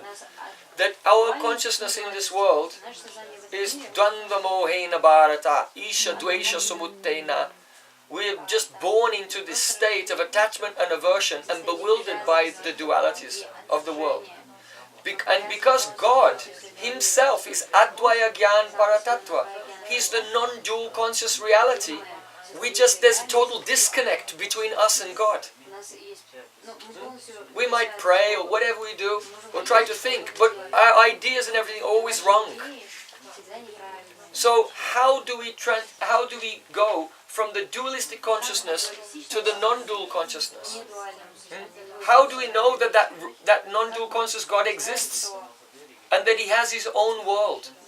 So what we looked at are the different types of philosophy, and we wanted to connect in Europe the philosophy of ancient Europe, the Greeks, in a seamless way with the appearance of Christianity, which is Christianity. The theology of Christianity is not an irrational, illogical, dogmatic thing. It's based on extremely sound principles, philosophical principles. That's why the Gospel according to John begins, in the beginning was the Word, was the Logos. And the Logos was God, the Logos was with God, and the Logos became flesh. And that was Jesus. In other words, we see around us in the world cause and effect. The world is rational in one sense. And God Himself is a reasonable person, super reasonable person. God is not like a bipolar person with multiple personality disorder and they're all fighting with each other. God Himself is harmonious. God Himself is a reasonable person. Doesn't mean that He's not achincha, inconceivable. Doesn't mean that He can't contradict logic. But there are reasons why He acts. There are reasons why He does inconceivable things. Right? He's not a psycho. He's really nice. He's a reasonable person. So because God is reasonable, His reality is reasonable. So God's reason is called Logos. So in Christianity, Jesus is called the incarnation of God's Logos, His reason. Just repeat. So in Christianity, Jesus is going to be the incarnation of God's divine reason on earth. So one who's following Jesus is considered to be acting in the highest rational way. And those who are not following His example of humility and devotion and service, they're not truly rational. Why? Because their rationale has become contaminated and polluted by anya-bilas, desires to enjoy the world. As long as you have anya-bilas, desires to enjoy the world, you cannot be truly rational. You can't be a rational being. Because you use logic to justify what you want to do. So you can be logical, but you cannot be rational. Because logic is what we apply to some premises. And logic cannot generate its own premises. So we choose irrational premises and then apply our logic to them. So you can be logical, but without being rational. So Logos is the rationale, and logic is included in that as well. So we discussed how all philosophies can fit in 4 different categories: realism, exaggerated realism, moderate realism, conceptualism, and nominalism. So that means all these words actually refer to the subject of universals. Exaggerated realism means that the universals are real and they have their own world. Moderate realism means universals are real, but they only exist in this world. And that's like Jati or Samanya, the category of Jati in the Nyaya of Gautam Rishi. Yeah? Then there's conceptualism, means universals don't exist except for in your mind. And then lastly, nominalism That means that universals don't even exist in your mind. Even your thoughts are particulars. You can't conceive of a generic house. You always perceive of a particular house. Like that. So we discussed in that class how our chitta expands and contracts. And when it's contracted, we cannot think in terms of cause and effect. In a long chain, we make a causal closure. We just say this is the cause right in front of us. Cat and the dog. Yeah, the cat and the dog, right? We make a causal closure. We just close the chain of causation and say, okay, this is my premise, I'm going to apply my logic to this. But when the chitta is expanded, then we think about the chain of cause and effect. And because when we think about the chain of cause, the ultimate cause, we'll find that matter cannot be the cause of its own forms. So there must be some other forms that these forms are based on. So the exaggerated realism is the product of expanded consciousness. Right? Not fully expanded, but pretty expanded consciousness. And that's the basis of the ancient Greek worldview, Platonism, and also the basis of Christianity was always, it was never really Hebraic. It was always Hellenic or Greek in nature from the very beginning. All the apostles, Matthew, Mark, Luke, John, these are all Greek names. All the area of Galilee where Jesus lived and was, these were all Greek or formerly Greek and now Roman colonies actually. So there's a direct development between the ancient Greek philosophy and the theistic Christianity. That's an interesting subject. We can speak on that on another day. But that's a very interesting subject. In fact, in one of the books of Plato, he wrote that once Socrates said, the Logos will appear in the shape of a cross. And it's there like hundreds of years before Jesus. That the Logos will appear. So, one of the patron saint of philosophers, Saint Justin, he said that before Supreme Lord sent his son to this world, he sent Socrates and Plato to prepare the ground for the philosophical ground for the conclusion that the highest thing is to love God and that there is a world beyond this world. So that's a matter of faith. But if someone doesn't have faith, they can philosophically, through the exaggerated realism, come to the conclusion that there's another world and that's the real world and that's our real home and that's where we should be. Like that. So the point we're making here is that when the consciousness is expanded, then you can think about another world and the origin of that world. God, the Logos, the origin of the forms. But when the consciousness is contracted, then your universals are only in objects, like Aristotle or like Gautam Rishi. And then it becomes in concepts. Or was it I think Pierre Abelard, there was a French philosopher, and there's another one. I think his name was Robert Grossetête. He was also a French philosopher. Conceptualism. And then it comes down to nominalism. So probably the earliest philosopher of nominalism was William of Ockham. Like that. And this nominalism is what everyone has been educated in today. We've been trained to think without even thinking that if there's an object in front of us, we can explain it in terms of itself, irrationally and arbitrarily, ripped out of its context completely, without reference to anything higher. And we think that's totally rational and normal, but it's not. It's actually not. It's a way of thinking which is a product of contracted consciousness. So that is the gross materialism. So the Logos, which is the origin of the forms, is ultimately who? Paramatma. So because even Plato could not explain how is it that the forms of these worlds, the particulars, participate in the universals. But we know it is because the universals are not only transcendent, but they're immanent. That is, Paramatma is transcendental, but is also immanent within everything, and he causes that one substance, Prakriti, to become all of those forms. And therefore, if you go through, your consciousness expands from nominalism to conceptualism, and ultimately to exaggerated realism. The fullest expansion is that everything is the form of Paramatma, and now you've come to non-dual consciousness and the conclusion of Vedanta. Okay? So, Paramatma Kirtan. so and the reason I wanted to come to that point of Paramatma, because then I wanted to explain Jiva-Tattva. You cannot understand the Jiva without knowing Paramatma first, because the Jiva is Paramatma Parikar, is the Sheshatva. Paramatmaika Sheshatva we discussed today. See? So you may be thinking that every day I'm telling something else, but I actually have a plan for the week, right? So this is the flow. So that day, essentially, we were discussing that Vedanta is a meta-philosophy. It's not only a philosophy that refutes all other philosophies, but it also accounts for why those philosophies exist as the product of different states of contraction or expansion of the citta. Okay? So Vedanta is meta-philosophy.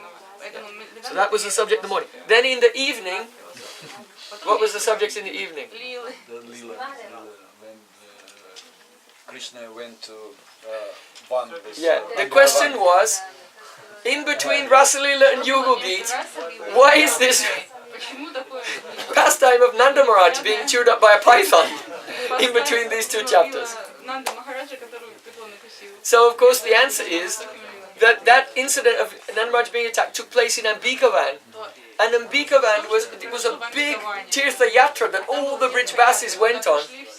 And Krishna wanted to go on that because after the Ras Leela, then they started doing Ras Leela every night. And the in-laws got suspicious and grounded the gopis. And they couldn't get out.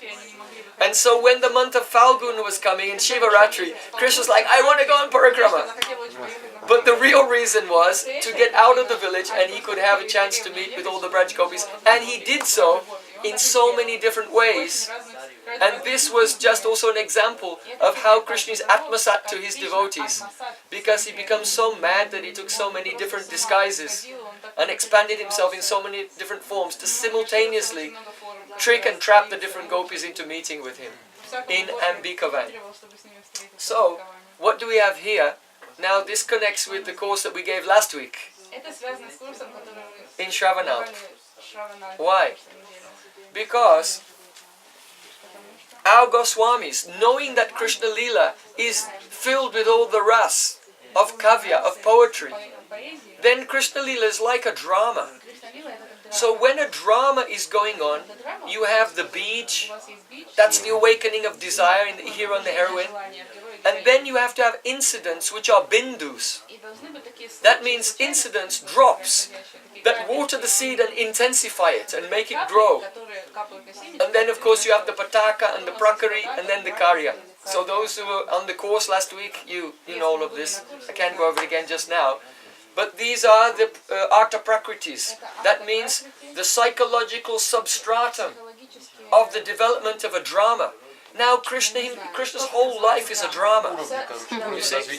So when our acharyas, after Rasa Leela, come to a chapter of Srimad Bhagavatam, which is Nanda Maharaj being eaten by a snake, and then after that there's this intense loving separation of Yugal Geet. So there must be something about this chapter which was a bindu, that served the role of a bindu between the previous chapter and the next chapter. So they're looking for the components of drama within Srimad Bhagavatam.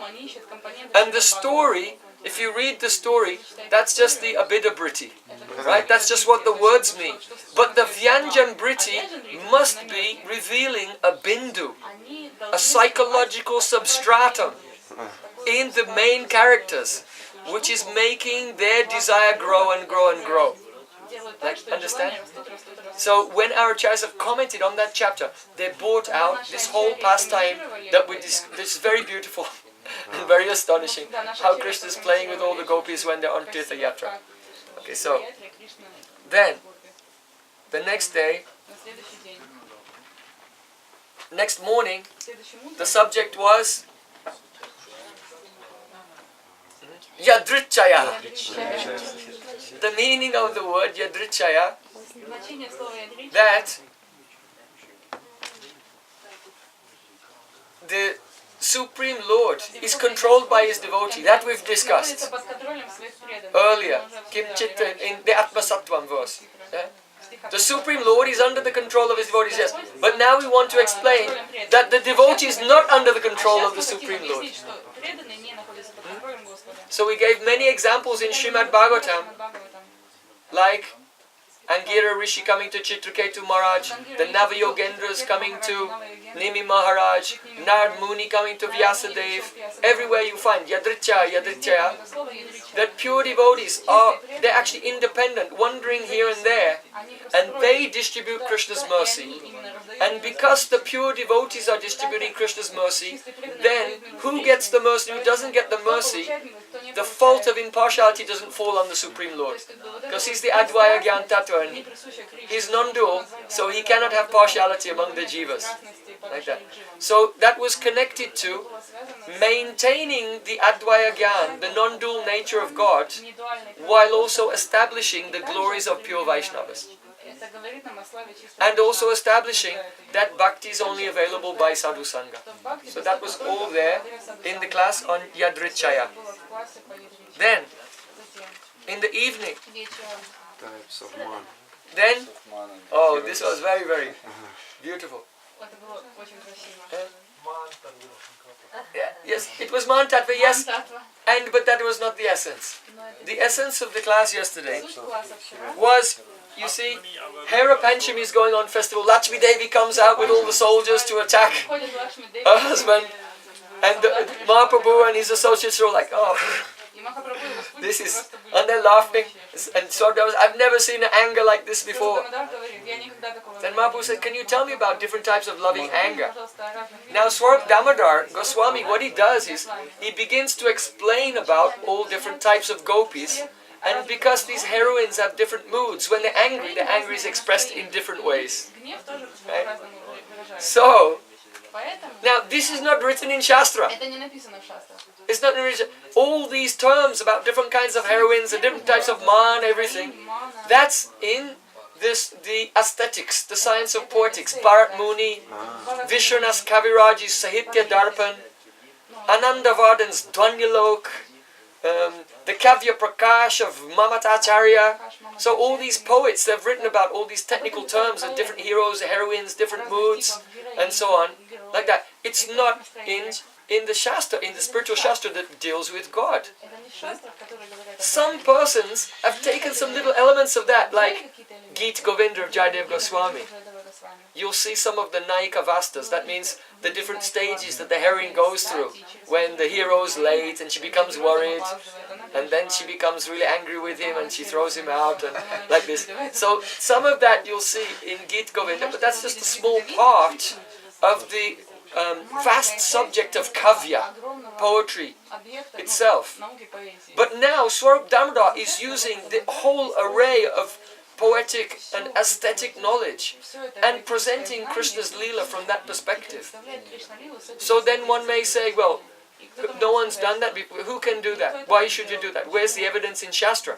Even Vallabhacharya analyzed different kinds of gopis. He said some are sattvic, some are tamasic, some are rajasic, and some are sattvic, rajas, like this. So he got 18 categories of gopis based on different combinations of the gunas.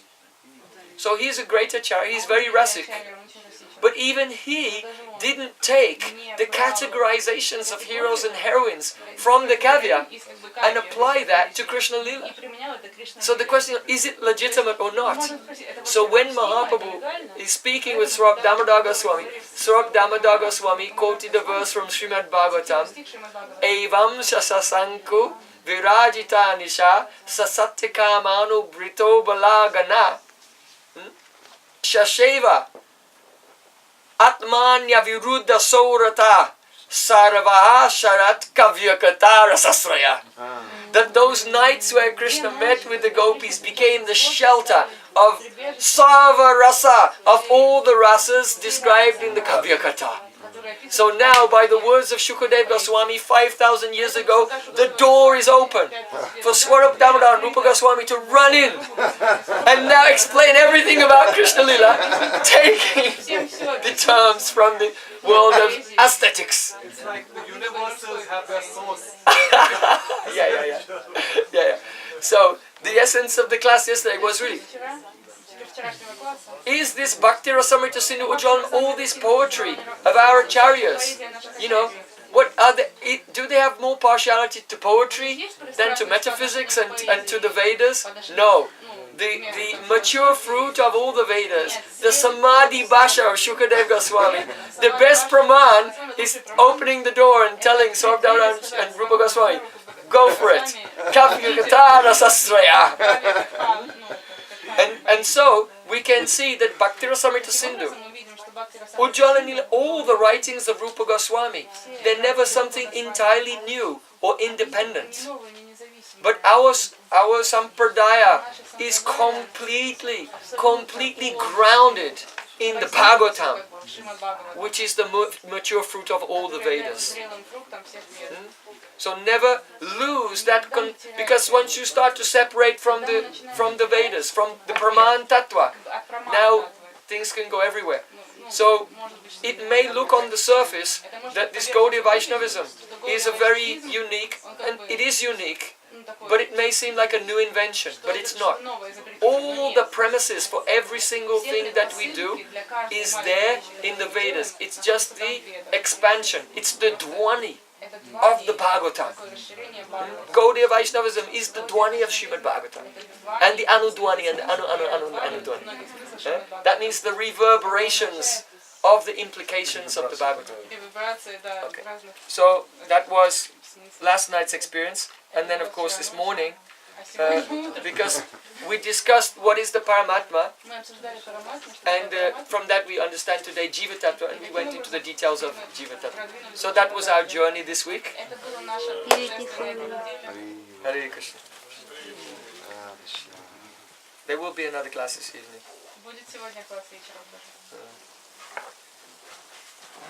So no question? Yeah, we'll do. Is the eclipse still going on? 5 minutes. It's 1:20 now. It's 1:20. So, eclipse is a terrible, terrible time. So if in Krishna consciousness you have such a good time during the eclipse, then what a good time you're going to have after the eclipse. Kimuta. Who can say? So now you can take some questions from the devotees. Yes, Radhika.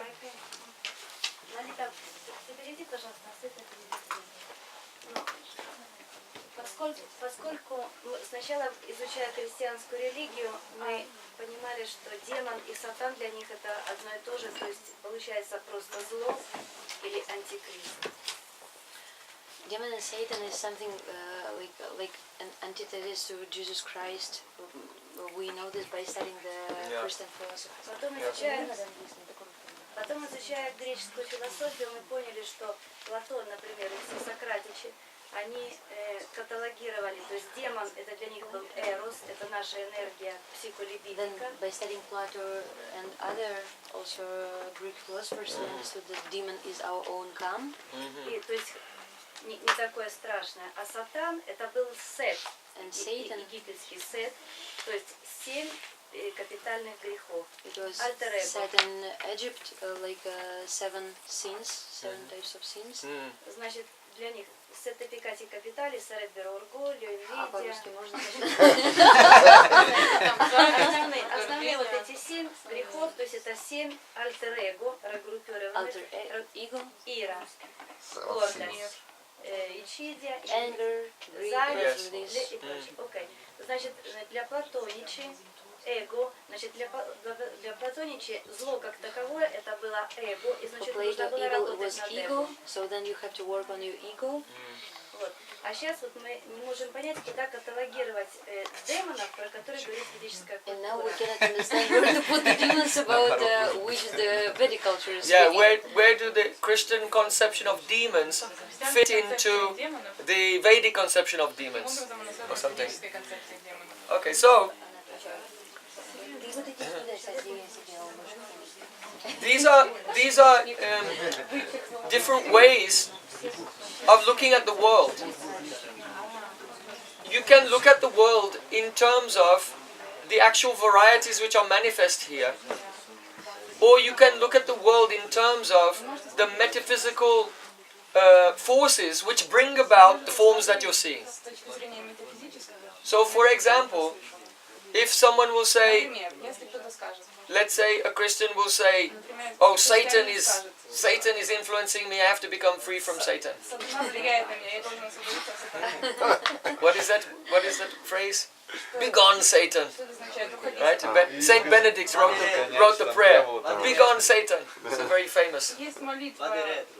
Huh? Vade retro. Vade retro. Vade retro. Begone Satan. Okay. So there's an idea that Satan is an actual person, and he comes and influences us. Then she put forth the idea that a Greek philosopher would say, well, actually it's the demands of your body, it's the lust or the anger, greed, all these bad qualities in your body, that's the real evil that you have to do battle with. Yeah? So you'll find both conceptions are there in the Vedas. For example, in Bhagavad Gita, Arjuna says, oh Krishna, by what am I forced to act, even against my own will? And Krishna said, Kam Esha, Krodha Esha Rajaguna Samudbhava. It's just lust. And what's the cause of this lust? Rajagun. So that's a metaphysical explanation that the energy, the mode of passion, influences you, and when that mode of passion is in your body and mind, then you subjectively experience the thing that you call lust. Right? So there's subjective experience, then there's the objective cause of that subjective experience. So that's like a metaphysical or philosophical explanation. So in Vedic culture, we have that, and that's similar to what you presented in the Greeks. But the Christian conception that there's some evil person like a fallen angel or something, like Satan, Lucifer, and he can influence you, that's also there in the Vedic culture. So we don't believe that you can fall from the spiritual world. That's not possible. All the souls have been here anadi, without any beginning, the ones who are here. Well, if you're there, you can't come here. Once you're out of Maya, you'll not come back in Maya. So, but in the Vedic culture, it said that when Lord Brahma created the secondary creation of the world, that means he took the elements that were created by Krishna and combined them to make the forms that we see around us. So, the world goes through 4 yugas, and Brahmaji created the Yuga Purushas. That means the 4 predominating personalities of those 4 yugas. So one of them is named Kali Maharaj. So Kali Maharaj is an actual personality. And if a person comes in contact with a dharma, then he enters into them and begins to take over their life. So we could say, if there's something which is analogous in Christianity and the Vedas, then Satan is kind of analogous to Kali Maharaj, the personality of the age of Kali. So in the first canto of Srimad Bhagavatam, there you find this very beautiful, very surreal history, how Parikshit Maharaj actually met face to face with the personality of Kali. And he punished him, and he told him, you can only go to those persons who eat meat, who take intoxication, alcohol, cigarettes, drugs, those who have sexual incontinence, promiscuity, and those who gambling. So if someone says that someone's influenced by Satan or possessed by Satan, it's kind of true. That when people become involved in these activities, then the influence of Kali comes. So, is that clear? Radhika, is that okay? So you can read first canto of Srimad Bhagavatam about the Kali Maharaj. I just want to add one more point which just came into my mind in connection with this. And that is that in Vedic drama, sometimes you can't show everything that happens. You can't show. If you make a movie, then the camera can, film inside a wardrobe to see something hiding there, or film this and this. But in a drama, you can't show everything on the stage. And sometimes persons have thoughts and motivations that the audience may not be able to see. So in Vedic drama, to reveal things, either internal things or outer things that can't be represented on the stage, then you have some, like a chorus of narrators. And that chorus of narrators, it may be one person or more persons, are often personified emotions. And that's what Devakar did last night. When Hiranyakashipu was angry over Varahadev killing his brother, then actually his fury was personified and actually was played by Radhika. So there's the connection. But so we see this in Vaishnav dramas as well. When Mahaprabhu and his associates performed the Dan Kelly Lila of Radha and Krishna in Chandrasekhar Bhavan, at some point the narrators were love personified and friendship personified.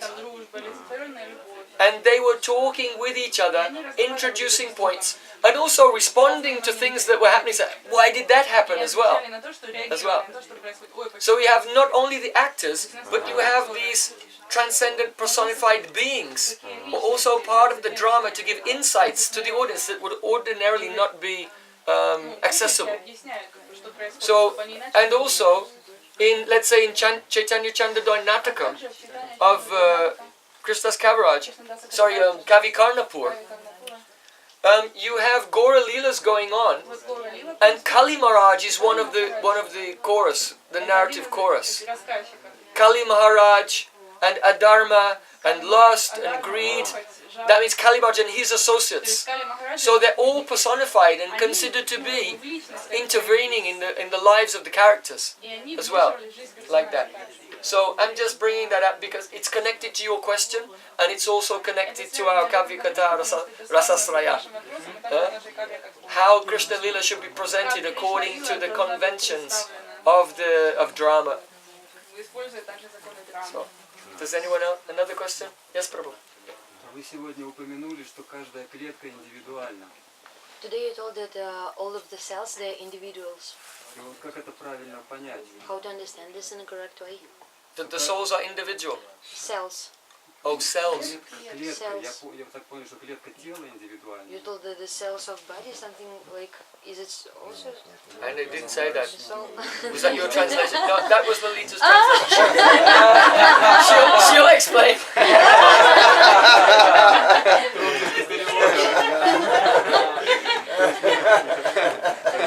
because soul cells. Просто я подумал, что только два кшатрагии есть, параматма индивидуальная душа. No, you see, All souls are pervading we all and coming to individual. you because I It's cannot okay. do correct translation Any other when question? it's too fast. Yes, Ananga Mohini. Maharaj, yesterday you said that Gadadhar Pandit was reading his commentary on... I was hearing from Vallabhacharya, yeah. Oh, he was hearing from Vallabhacharya. So what's the deep meaning behind it? What is the lesson? Obviously, it's Yes, clear, yes. but what is the deeper meaning? This is a really wonderful question. Because it connected with what we were just discussing a few moments ago. So some jewels are appearing that's from nowhere. You see, we discussed in last night's class how Shukadev Goswami opened the door to explain Krishna Lila in terms of the components of kavya, poetry, the poetic tradition, kavya katha rasasraya. Now, and we also just mentioned that Vallabhacharya had written an explanation of the Rasa Lila, but how did he categorize all the gopis? In terms of the gunas. Right? So now he's trying to read this Katha to Gadara Pandit, who is Radharani. And actually, from the Gaudiya from that higher perspective, from the point of Mahaprabhu also is combined for Radha and Krishna. He doesn't want to teach the world to categorize the gopis in terms of.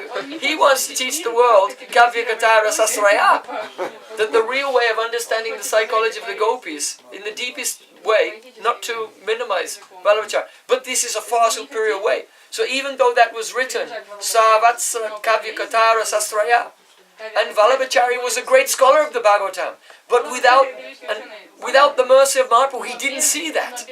So he categorized them in another way, which we can say is 18 types. It doesn't really bring out the nuances of the gopis' emotions in the way Rupa Goswami's 360 types.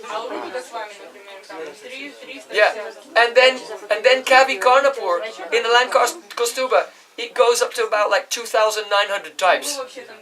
I can talk about that next year. We can discuss that, the 2,900 types of gopis. So, we can discuss that for the next 100 years. So, but basically, Kavi Karnapur is also doing the same thing. It's just another analysis, but it's also based on Kavikata and not on the gunas, like that. So just see, Mahaprabhu basically said, I don't want to hear this commentary. He didn't want to hear it. Because what Mahaprabhu wanted to give was so much. What Mahaprabhu wanted to give was so much superior. But at that point, it may not have been obvious to everyone, because at that point Rupa Goswami had not yet been empowered to manifest it. Shri Chaitanya Manobishtam Stapitam Yena Bhutan. It was Rupa Goswami who manifested the innermost heart's desire of Mahaprabhu. So, Mahaprabhu didn't want to hear, and because he didn't want to hear, no one wanted to hear, because everyone wants to be in his Anugatya. So then Vallabhachari cornered Gadadhar Pandit and said, oh, listen to my commentary. And Gadadhar Pandit is very humble, very gentle. So he wasn't rude, he didn't want to run away. Now, he listened and he became a little bit fearful. He thought to himself, Mahaprabhu knows my heart. So he'll respond to me after the appraisal, a fair appraisal of my virtues and my faults. So I'm not worried about Mahaprabhu. But the followers of Mahaprabhu are very strict. So my Gurudev used to quote this verse, this thought of Gadadhar Pandit, and say, we should try to have very good behavior.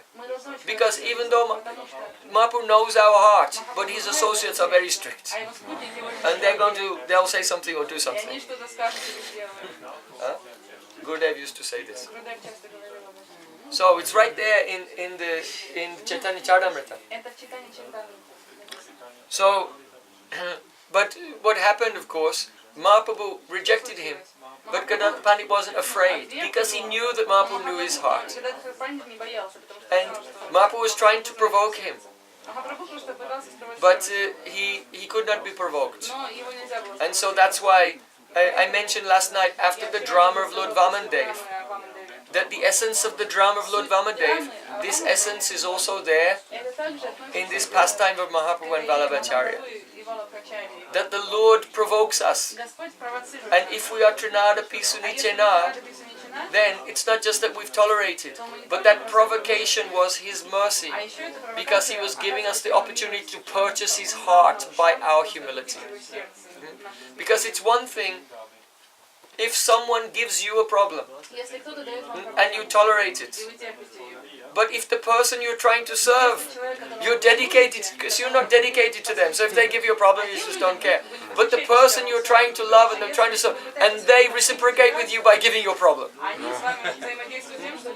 Now this is really a test. Is your love unconditional or not?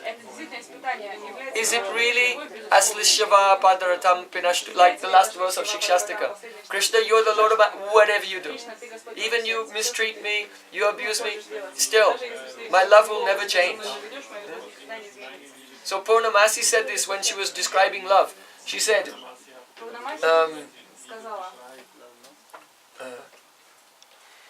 gunam dosham shaitam, gunam gurutam, prema swabhavika, prema swabhav, the vikridati. What is the verse now? It's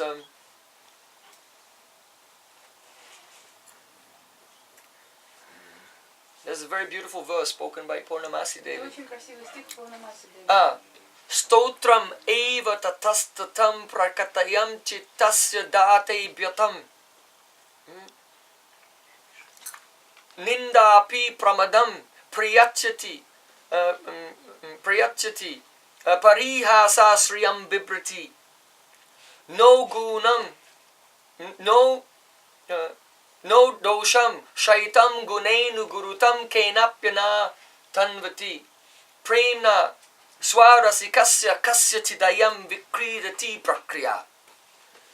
Once Madhu Mango asked Purnamasi Devi, what is the nature of this swabhavik prem, natural love?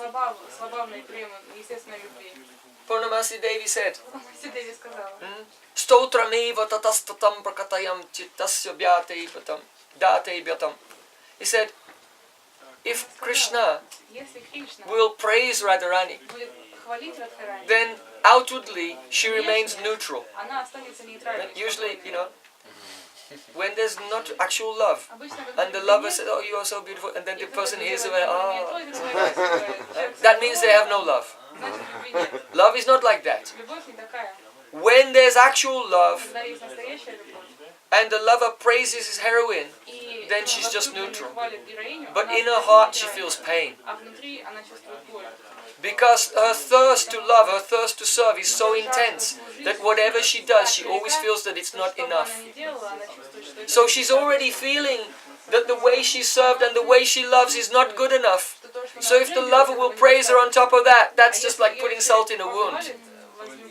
But she doesn't want to show a jalamukhi, a fiery face to her beloved, so outwardly she remains tatasta, neutral, and inwardly she feels pain. So stotrameva tatastatam prakatayam chittasya date byatam. Then nindapi pramadam priyeva pariha sasriyam bibyati. And so that describes if the lover praises her, but what if he criticizes her? So now what happens in this world where love is not real? When your beloved criticizes you, then you become upset, right? And you try to defend yourself.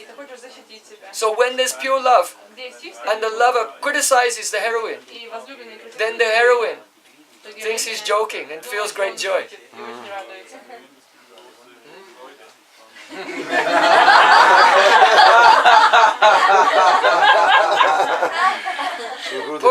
Purnamasi Devi is telling it like it is. What is the real love like? There's no real love in this world. Akaitava Krishna Prem Jeno Jambu Nadihem Nilokin Nahai. Yeah, Maharaj himself said, this pure love, which is free from any duplicity or cheating, is like the gold of the Jambu Nadi. Simply, if someone tries to sell you some gold from the Jambu Nadi, don't buy it because it's fake. This love is not available anywhere in this world. So Purnamasi is describing Radharani's love, what it's really like. So she said, Na dosha kshaitam. And when the heroine sees some faults in her beloved, she sees faults in Krishna, but her love doesn't go down. And neither when she sees good qualities, his good qualities make her love go up. You see? Her love doesn't go up and down depending on how he behaves or what qualities he has. Why? Because Prema swara sikasya kasyatitayam vikridati prakriya. This love has a life of its own. It's spontaneous. It has its own lila which is independent of the behavior of the beloved. That's Prem. So, now we're coming back to Mahaprabhu and Gadadhar Pandits. Or Bamandev and Bali Maharaj. The less Rasic examples are more easy to understand and as it goes up. But it's the same principle, which is the same thread of the idea of flowing throughout each example.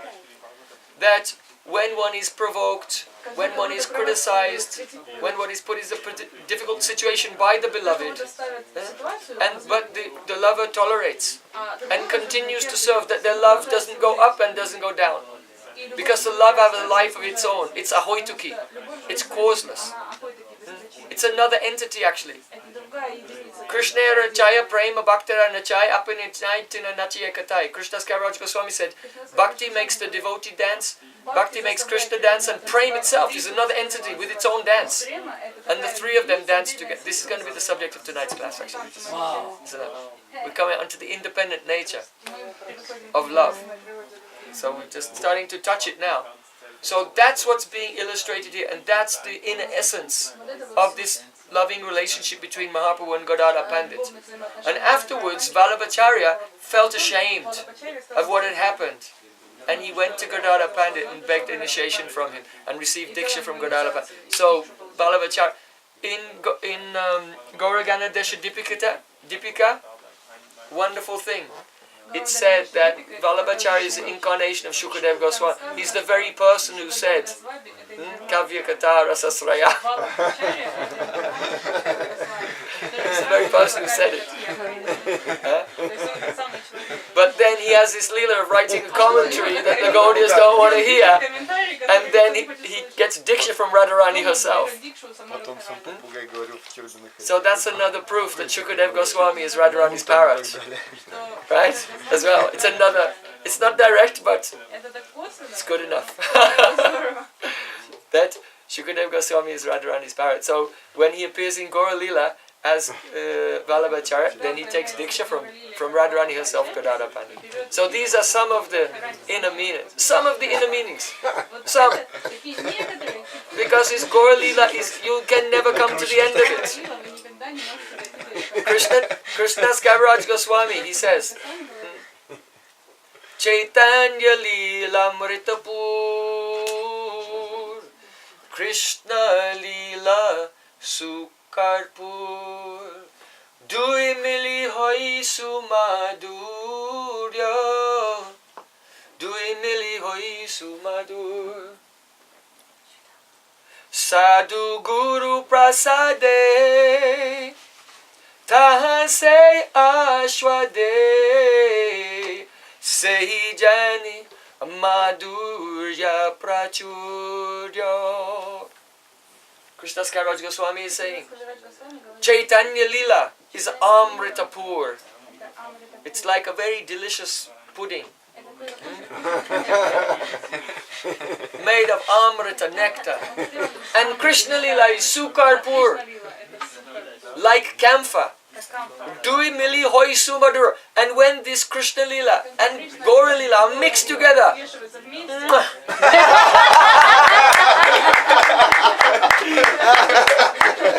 mucho gusto. Mucho gusto, right? That's the Italian translation of Hoi Sumadur. Then when they mix, it's so intensely sweet. Excuse, it's not my nature to, but I have no microphone, so I have to shout a little bit.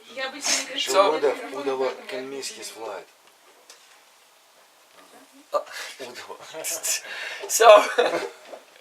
so then Krishna's Kaviraj Goswami says, Sadhu Guru Prasade Taha Ye Ashwade. But this is coming to Guru Tattva now.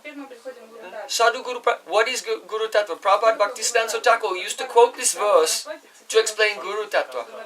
He said, ultimately, Shri Guru is that person who makes you taste the excessive sweetness of the mixture of Krishna Leela and Gaura Leela. That's the responsibility of Guru.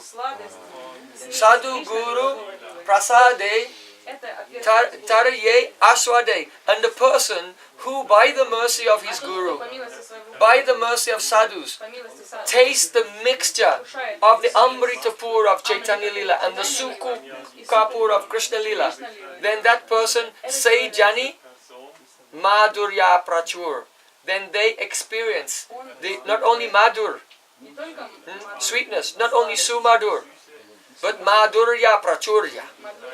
Prachur means excessive. It's just too much. Too much sweetness. Excessive sweetness. That they can never come to the end of it.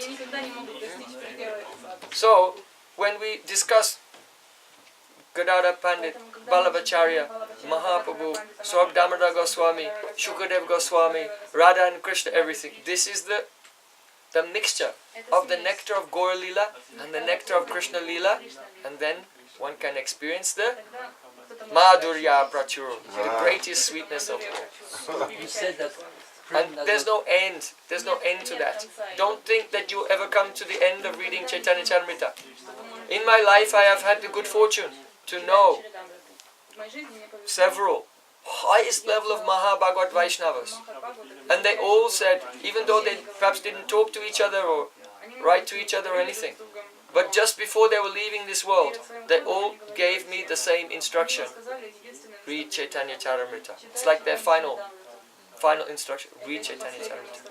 There's nothing like Chaitanya Charitamrita, because there is the Dui Mili Hoi Sumadur, and you'll never come to the end of it. I'm sure you have all read the chapter of Herapanchami. Yeah? Did you see Sarvasar Kavya Katara Sasra? Did you see it? No, you didn't. So it's like that. Every time you read, you'll see another completely mind-blowing nectar exploding from Chaitanya Charitamrita. It's quite amazing.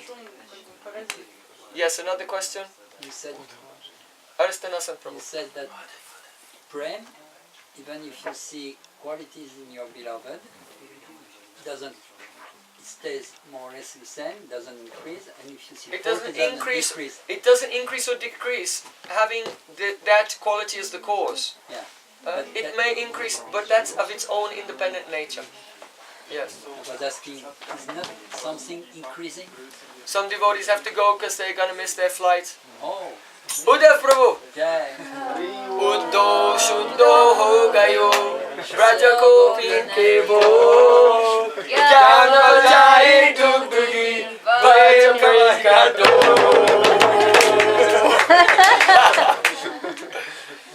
Uddhav, you are my pran. So hopefully we'll see you soon again. And next year we're going to have a festival in Latvia for sure, in Riga. Krishna willing, we'll try to have a festival in Latvia, and Uddhav is inviting everyone. Please come.